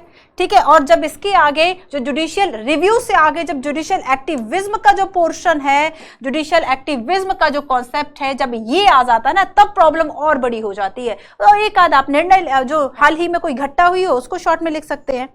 अच्छा एक बात और सुनो, जुडिशियल रिव्यू का अगर कॉन्स्टिट्यूशन में बेस तलाश हो, बेस अगर हम कहें कि जुडिशियल रिव्यू को प्रॉपर कहीं व्याख्या नहीं की गई, किसका मतलब ये होगा इस टर्म की व्याख्या कहीं नहीं की गई है। लेकिन देखो बच्चों आर्टिकल 13 और भी कई आर्टिकल हैं, लेकिन अभी मैं यहाँ पर केवल आपसे आर्टिकल 13 की बात करती हूँ। आर्टिकल 13 क्या कहता है कि कोई भी ऐसी जो विधि है जो कि हमारे फंडामेंटल राइट का वायलेशन करेगी, वो ऐसा जो लॉ है उसको वॉइड घोषित किया जाएगा। ऐसी विधि जो है बच्चों वो क्या होगी, शून्य होगी, जो कि हमारे फंडामेंटल राइट को वॉइड कर रही है। आई बात समझ में? आया समझ में? नहीं आया? चलो ठीक है, फिर से देख लेना, आ जाएगा। क्लियर है इतना? साइड हो रही हूँ, स्क्रीनशॉट लेने के लिए हुई हूँ, ठीक है, ध्यान रखना, स्क्रीनशॉट ले लिया करो, आपका काम है। तो कॉन्स्टिट्यूशन की सुपरमेसी बनी रहे, पावर का मिसयूज ना हो, चेक एंड और भी इसके अलावा कई बातें हैं, लेकिन अभी सारी बातों को डिस्कस करना पॉसिबल नहीं है, ठीक है। एंड इसके अलावा बच्चों जब हमने देखा कि अगर हम प्रोटेक्ट द राइट की बात करें, कितने तरह की रिट दायर की जा सकती है, habeas corpus, mandamus, certiorari, prohibition and quo warrant, ठीक है, क्लियर है। और आपका अगर ये पांचों रिट लिख के ये लिख दिया जाए कि रॉलेट एक्ट जो है वह किससे संबंधित था, तब क्या लिखोगे, किसे सेलेक्ट करोगे, हैबियस कार्पस को। Very good. चलो अब क्या पढ़ लें हम, ये सारी बातें मैं आपको बता चुकी हूँ, ठीक है, कि कलकत्ता, बॉम्बे, मद्रास 1862 में स्थापना होती है, दिल्ली 96 है, 25 हाई कोर्ट्स हैं, ठीक है। उसके अलावा कब किसका जो है वह हुआ, जैसे कि आप देखेंगे कि आंध्र प्रदेश का अमरावती, तेलंगाना का हैदराबाद, ठीक है, इनको सेपरेट मिला 1 जनवरी 2019 से। कुछ हाई कोर्ट जो है, ठीक है, ये अदर पार्ट के लिए भी एक एक्सेसिबिलिटी जो है वह ज्यूरिडिक्शन एरिया की वह देते हैं, ये हाई कोर्ट ऑफ मद्रास है, ठीक है। अच्छा, और इस ये वाला मैं आपको बता चुकी हूँ, इंटीग्रेटेड जो जुडिशियल सिस्टम है वह क्या है, तो इसमें बस 1-2 लाइंस लिखी हुई जो आपके लिए इंपॉर्टेंट है, क्लियर। और यहां पर जो आपको बात बताई गई है वह सबऑर्डिनेट कोर्ट की है। अब एक क्वेश्चन और हम देख लें, 2 क्वेश्चन और देखते हैं, क्लास को खत्म करते हैं। Consider the following statement about the basic structure of the constitution. The judiciary has the power to strike down particular law passed by the parliament if it believe that these are a violation of a basic structure of the constitution। अगर न्यायपालिका जो है उसको ये लग रहा है कि संसद के द्वारा पारित जो कानून है वह हमारे बेसिक स्ट्रक्चर का उल्लंघन कर रहा है, हमारी जो मूल संरचना है उसका उल्लंघन कर रहा है, तो क्या उसको जुडिशरी जो है वह कम कर सकती है, रद्द कर सकती है, स्ट्राइक डाउन कर सकती है। The basic structure of the constitution is defined by a parliament itself. Parliament के द्वारा बेसिक स्ट्रक्चर का जो कॉन्सेप्ट है, क्या उसको डिफाइन किया गया है। देखो पहली बात तो देखो आपको समझ में आ गई होगी कि भाई अभी मैम ने बताया कि हाँ भाई वायलेशन जो है, ठीक है, अगर हो रहा है तो उसको स्ट्राइक डाउन कर सकती है, ठीक है। अभी तक यही पढ़ा ना हमने कि अगर देखो जो ये आपका बेसिक स्ट्रक्चर है बच्चों, इस पॉइंट से क्वेश्चन था, बेसिक स्ट्रक्चर है, अगर किसी तरीके से वह किसी लॉ को उल्लंघन कर रही है तो पावर टू स्ट्राइक डाउन ये वाला जो पोर्शन है ये अधिकार हो गया, ठीक है, ये कोर्ट काम करेगी, ये तो सही है। बेसिक स्ट्रक्चर का जो कॉन्सेप्ट है पार्लियामेंट के द्वारा डिफाइन नहीं किया गया, बल्कि बच्चों सुप्रीम कोर्ट के द्वारा विभिन्न अलग अलग जो डिसीजन है उसमें इसको डिफाइन किया गया, कभी कुछ शामिल किया, कभी कुछ शामिल किया, कभी कुछ शामिल किया, ठीक है। ऐसे याद करना है आपको, जैसे कि जो जुडिशरी की जो इंडिपेंडेंस, जो स्वतंत्रता है, वही इंदिरा गांधी राजनारायण केस 1975 का, उसमें उसको डिफाइन किया गया था। तो यहाँ पर वो जो केस है आप उसको याद रख लेना। तो समय समय पर बच्चों अलग अलग केस के द्वारा सुप्रीम कोर्ट ने ये डिसीजन जो है वह दिया। क्या पूछा है भाई यहाँ पर, नॉट करेक्ट और करेक्ट, करेक्ट पूछा है, ठीक है, करेक्ट पूछा है, सो फर्स्ट करेक्ट है, सेकंड जो है वह रॉन्ग है। क्यों? क्योंकि पार्लियामेंट ने इसको परिभाषित नहीं किया, बल्कि सुप्रीम कोर्ट के जो डिसीजन है उसके द्वारा बार बार परिभाषित किया गया। चलो हम आते हैं और एक और आपका जो लास्ट है फंडामेंटल राइट से जुड़ा हुआ। देखो इसके कुछ जो भाग अभी फिर से सुन लो एक बात बच्चों आप सभी कि अभी ये आपका लास्ट क्वेश्चन है, इसके बाद एक रिवीजन, क्लास खत्म हो जाएगी। कि अभी जो ना जुडिशरी और भी काफी इंपॉर्टेंट है, तो कल की क्लास में जो है हम जो बाकी सिस्टम है उसको भी पढ़ेंगे। जो लीगल सिस्टम की जो डिफरेंट ब्रांचेस है, जैसे आपका वो आज हमने नहीं किया है ना, सिविल एंड आपका क्रिमिनल वाला, उसको भी कल करेंगे नेक्स्ट क्लास में, मतलब हम उसको कवर कर लेंगे, क्योंकि जुडिशरी जो है बहुत इंपॉर्टेंट है, थोड़ा सा वाइड पढ़ना है हम इसको। Every citizen of India can approach the supreme Court directly, Supreme Court directly, they believe that their fundamental right have been violated. Bharat का प्रत्येक नागरिक यदि वह मान रहा है कि उसके मौलिक अधिकारों का हनन हुआ है तो वह सीधे उच्चतम न्यायालय जा सकता है। कितनी बार बताया। Article 21 which provide every citizen the fundamental right to life also include the right to die with dignity. Article 21 प्रत्येक नागरिक के लिए जीवन का मौलिक अधिकार प्राप्त करना है, उसमें सम्मान के साथ मरने का अधिकार भी शामिल, डिग्निटी के साथ मरने का अधिकार भी शामिल है। ठीक है, तो बेसिकली अब ये कह सकते हैं कि जैसे आप एक्टिव एंड पैसिव यूनिट, जो आपने इच्छा मृत्यु की आपने बात सुनी होगी, कॉन्सेप्ट काफी आया था अरुणा शानबाग के केस में, कि बहुत लंबे समय से 10 से 20 साल लगभग एक बेड पर उसी हालत में, कोई उसमें सुधार नहीं है, एंटीबायोटिक्स बाकी जो लाइफ सपोर्ट है आप उसको दिए जा रहे हैं, तो कभी सुधार होने की कोई गुंजाइश नहीं है। पता है कि भाई काम खत्म है, लेकिन उसके बाद भी उसको लाइफ सपोर्ट देना, और एक व्यक्ति जो जी रहा है, ठीक है, जिसे हो सकता है कि ज्यादा जरूरत हो, अगर उसको देखो यहाँ पर ये बहुत सारे जो चीजें वे जुड़ जाती है, एथिक्स से जुड़ जाता है ये बेसिकली सब्जेक्ट। ये जो आपकी चीजें है ना, देखो जब सारी चीजों को पढ़ लोगे ना, अपने आप सारी चीजें जुड़ेंगी, एथिक्स से जुड़ जाता है कि क्या हमारा जो सम्मान से मरने का अधिकार है, क्या ये सही है, और अगर सरकार इसको दे रही है, अगर हमारा कॉन्स्टिट्यूशन जो है वह इसको दे रहा है, तो कितना नैतिक है। व्यक्ति को मरने का जो अधिकार है वह मिलना चाहिए, नहीं मिलना चाहिए। गरिमा के साथ जीने का, अगर आपको बोलने का अधिकार है तो चुप रहने का भी अधिकार है। आप देखोगे जो यूएन के द्वारा जो फंडामेंटल राइट एंड बाकी सारी चीजें दी जाती है, फंडामेंटल राइट जो घोषित किए, जैसे इंटरनेट का अधिकार फंडामेंटल राइट है, ये कहा गया, उसमें ये कहा गया कि बोलने का अधिकार अगर है, राइट टू स्पीच है, तो आपको चुप रहने का अधिकार है, आपको प्रॉपर अपनी नींद लेने का अधिकार है, ठीक है, सोने का अधिकार है, इस गोल्ड नहीं, सोना वाला सोना है ना। इसके अलावा आपको भूलने का भी अधिकार है कि आप सब कुछ भूल जाओ। कोई आपसे पूछा, आप बोल दो कि मैं तो भूल गया, मेरे को कुछ याद नहीं आ रहा कि मैं कल कहाँ थी, मैं क्या कर रही थी, मुझे कुछ याद नहीं, फोन कहाँ बिजी जाता, मुझे याद नहीं किससे बात कर रही थी। तो ये सारी चीजें क्या हो गई, भूलने का अधिकार। तो यहाँ पर क्या है कि ये भी आपके अधिकारों में शामिल है। एक बहस छिड़ी, बहुत लंबी चली ये बहस, आप इसको पढ़िएगा, ठीक है, इंटरेस्टिंग। देखो पढ़ाई को जितना इंटरेस्टिंग बनाओगे ना, और जितना एक से दूसरे से तीसरे टॉपिक को पकड़ोगे, ऐसा आपको, ऐसा तो है नहीं कि अलग अलग पढ़ा है तो आपको अलग अलग दिनों में ही, या फिर आपको यूपीएससी जो है वह राइट टू लाइफ को केवल यही पूछेगा, राइट टू लाइफ को पेपर 4 में पूछेगा, तब क्या करोगे। तो उसके, जैसे मैंने कहा कि उसके पॉलिटिकल, सोशल, एथिकल क्या और चीजें हो सकती है, उन सभी को सोचो। ठीक है, चलो इस क्वेश्चन को मैं छोड़ती हूँ आपके लिए, क्योंकि ये अपने आप में बहुत बड़ा पोर्शन है, इसको हम पढ़ेंगे। तो आज की क्लास में बच्चों हमने क्या पढ़ा। अच्छा चलो एक और देख लेते हैं। Consider the following statement about right to food. The right to food is only limited to citizen of India. केवल जो है भारत के नागरिकों को तक सीमित है। आप देखेंगे एमपी की एक न्यूज आती है कि जिसमें कि एक कलेक्टर को वहां से इसलिए हटा दिया गया था क्योंकि वहां का एक जो आदमी था, भिखारी था, जो भी था, बैगर हो कुछ भी हो, वह भूखा मर गया था। अब पता नहीं कि किस फुटपाथ पर कौन भूखा मर गया या ठंड से जो है उसकी जान चली गई, हटा दिया कलेक्टर को। क्यों हटा दिया? आप क्या कर रहे थे? अब कलेक्टर ऐसा तो है नहीं कि भाई हर एक आदमी को देखेगा, लेकिन फिर भी बच्चों एक प्राइमरी जिम्मेदारी है, एक प्राथमिक जिम्मेदारी है स्वास्थ्य का ख्याल रखना, जनता का ख्याल रखना, कोई है ना, कोई भूख से ना मर जाए, उस चीज का ख्याल रखना। The fundamental right to life guaranteed in Article 21 of the Constitution also include the right to food। भोजन का अधिकार आर्टिकल 21 में। देखो जैसे कि मैंने कहा कि यूपीएससी ने कई बार आर्टिकल 21 से, आप देखें लगातार 2-3 साल जो क्वेश्चन है वह आए हुए, इस बार भी क्वेश्चन आया। अब देखो राइट टू प्राइवेसी पूछ लिया, राइट टू मैरिज पूछ लिया, है ना, आपका जो स्वतंत्रता का अधिकार है, निजता का जो अधिकार है वह किसमें शामिल होगा? चूंकि आपको सम्मानजनक रूप से जीने का अधिकार है, तो हो सकता है कि आपके खिलाफ कोई गलत एफआईआर हुई हो, आप गूगल से कह सकते हो, आप वहां पे जो अपनी कंप्लेन है वह रजिस्टर करवाओ कि अगर मैं, भले कोर्ट ने मुझे बरी कर दिया, लेकिन ये न्यूज़पेपर और जो न्यूज आप सर्च कर रहे हो वो तो आप बरी मुझे कभी नहीं कर पाएंगे। जब भी मेरा नाम ढूंढा जाएगा गूगल पे, वो सारा कॉन्सेप्ट आ जाएगा कि अच्छा इन्हें यहाँ गिरफ्तार किया गया, तो ये उसकी डिग्निटी के खिलाफ है ना। तो ये चीजें हटनी चाहिए, नहीं हटनी चाहिए, सब एथिक्स के मुद्दे, करंट अफेयर्स के मुद्दे, जितना समझोगे बच्चों उतना कम है। आर्टिकल 21 में बहुत कुछ शामिल किया गया। राइट टू प्राइवेसी जब आधार आया फिर शामिल किया गया, विवाह का अधिकार जो वे शामिल किया, यूपीएससी ने पूछा भी कि किसमें शामिल आर्टिकल 21।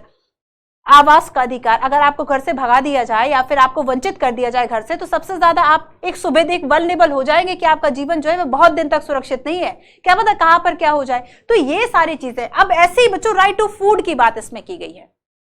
देखो एक केस था वेस्ट बंगाल का, ठीक है, waste Bengal, Paschim Bengal Khet Mazdoor Samiti versus state of West Bengal 1996। उस केस में क्या हुआ था कि एक दो किसान था, वो ट्रेन से जा रहा था, ट्रेन से गिर गया, उसको लग गई बहुत सारी, ठीक है, उसको बहुत जो इंजरीज है, बहुत ज्यादा उसको परेशानी हुई, लेकिन चूंकि उसका जो इलाज है वह नहीं हुआ, जब इलाज नहीं हुआ आगे बात पहुंची तो यहाँ पर सुप्रीम कोर्ट ने फटकार लगाई, कहा कि भाई इसे कंपनसेशन दो, स्टेट से कहा कि कंपनसेशन दो। क्यों? क्योंकि स्टेट का, याद करो यूपीएससी का मेंस का 2022-2021 का क्वेश्चन कि नैतिक कर्तव्य है राज्य का आपको हेल्थ प्रोवाइड करना, याद आया? लिखा था ना कुछ बच्चों ने।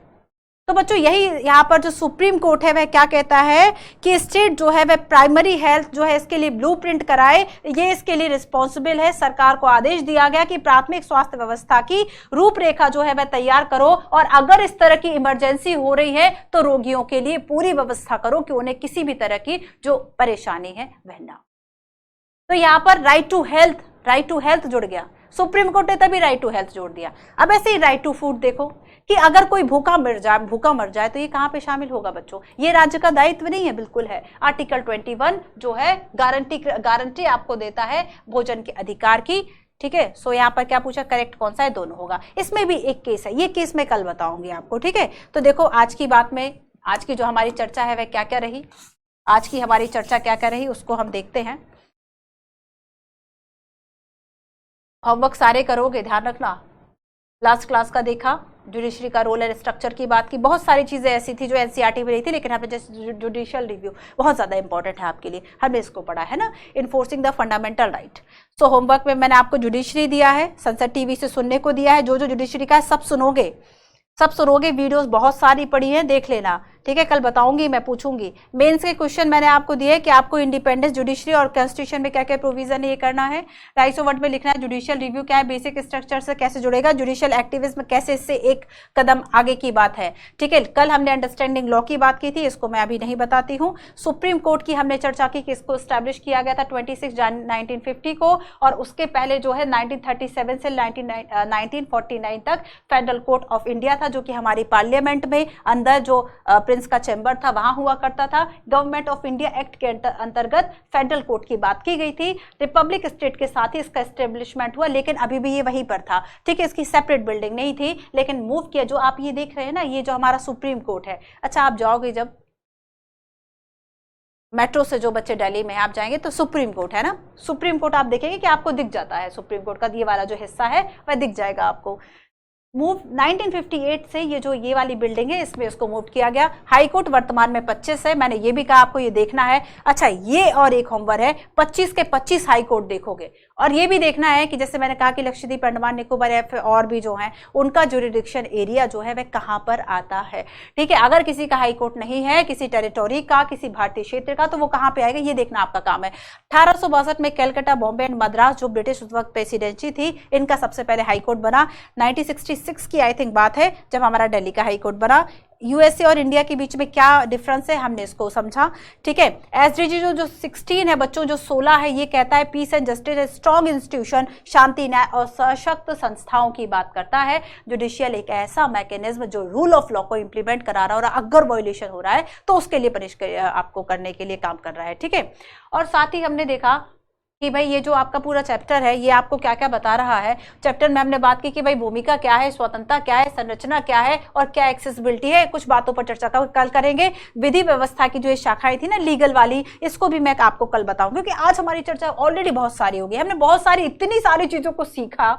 और अगर आप होमवर्क करते हो पूरा याद कर एकदम, जिस दिन जो टॉपिक करो, मैं फिर वही कहूंगी बच्चों, जिस दिन आपने जो टॉपिक पढ़ लिया ना उसको उसी दिन सेम डे खत्म करो। कल जब आगे पढ़ोगे, ठीक है, उसको रिवाइज करके रख दिया, नया टॉपिक शुरू कर दिया। जितना अच्छे तरीके से देखो, कहते हैं कि अगर आपने बहुत अच्छे तरीके से अभ्यास किया, प्रैक्टिस की है, तब तो डेफिनेटली, लेकिन अगर आपने प्रैक्टिस के लिए टाइम नहीं दिया, आप अपने आप फेल होने की तैयारी कर रहे हो, तो किस चीज की तैयारी करनी है? प्रैक्टिस करो, ठीक है, तैयारी करो। तो हमने देखा कि रोल क्या है, कि डिस्प्यूट रेजोल्यूशन, सिटीजन, स्टेट, याद रखना बहुत सारे कॉन्सेप्ट हमने सीखे। जुडिशियल रिव्यू क्या है, इसको ज्यादा विस्तार से देखा। Upholding the law, enforcement, fundamental right, इसमें कितने तरह की याचिकाएं जो है वह हो सकती है, इसकी बात की। कॉलेजियम सिस्टम जो है वह क्या है, वर्तमान में 34 जजेस है, 1+33, इसकी हमने बात की, ठीक है। इसके अलावा न्यायपालिका की जो भूमिका है, विवादों का समाधान और न्यायिक पुनरावलोकन, ठीक है, कि कैसे डिस्प्यूट्स का रेजोल्यूशन होगा, सिटीजन, स्टेट, गवर्नमेंट, इन सब के बीच में अगर होता है, एक पूरा प्रॉपर मैकेनिज्म विकसित किया। पुनरावलोकन, जुडिशियल रिव्यू जो है वह क्या है, कि फाइनल इंटरप्रेटर की अगर हम बात करें हमारे संविधान की, वो कौन है, हमारी संविधान का विभावक, संरक्षक, फंडामेंटल राइट का संरक्षक, कॉन्स्टिट्यूशन का व्याख्याकर्ता, इस सब कुछ हमारा जुडिशियल सिस्टम है।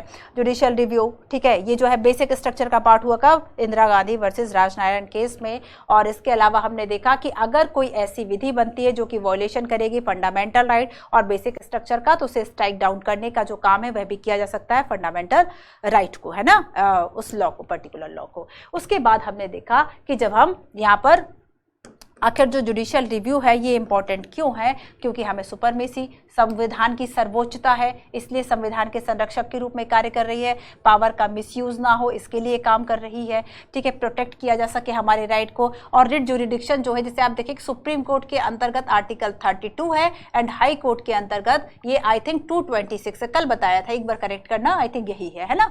तो रिट जो है habeas corpus mandamus certiorari prohibition quo warranto, ठीक है। सो ये हो गया बच्चों आपका प्रोटेक्ट द राइट। अब देखो फेडरल बैलेंस एक बनाए रखना, संघीय व्यवस्था, संघीय व्यवस्था का क्या मतलब होता है, एक से अधिक स्तर पर सरकारों का होना, ठीक है। और इसमें क्या है कि भाई स्टेट सेंट्रल गवर्नमेंट है, स्टेट गवर्नमेंट है, वह कैसे अलग अलग स्वायत्तता के साथ वर्क कर रही है। गवर्नमेंट की बात कर रही हूँ, जुडिशियल की नहीं, जुडिशियल में स्वायत्तता नहीं होगी, उसमें हायरार्की डेवलप है।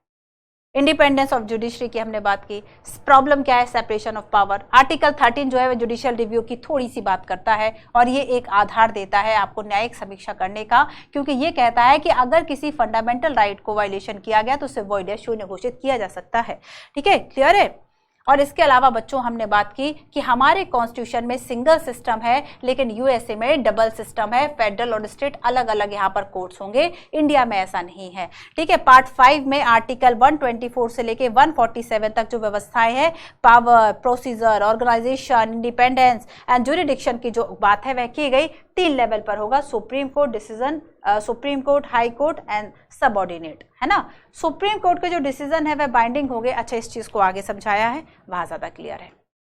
और हमने कुछ क्वेश्चन देखे, ठीक है। इंडिपेंडेंट के लिए मैंने आपको बहुत सारे पॉइंट बताए, अपॉइंटमेंट, ठीक है, सिक्योरिटी, टेन्योर की, एग्जीक्यूटिव एंड भी बहुत सारी बातें। चलिए सो बच्चों, thank you very much. I hope आपको क्लास अच्छी लगी होगी, अच्छी लगी तो लाइक कीजिए, शेयर कीजिए और कमेंट कीजिए। जो भी बच्चे यूपीएससी वाला के यूट्यूब चैनल पर नए हैं वह एक बार सब्सक्राइब कर लें, ठीक है। और क्लास में रेगुलर रहें, कंसिस्टेंसी के साथ जो पढ़ाई है वह करते रहें। क्लास के लिए कुछ सजेशंस अगर आपके हैं, बहुत मोस्ट वेलकम। चलिए तो मिलते हैं हम कल की क्लास में। Thank you so much.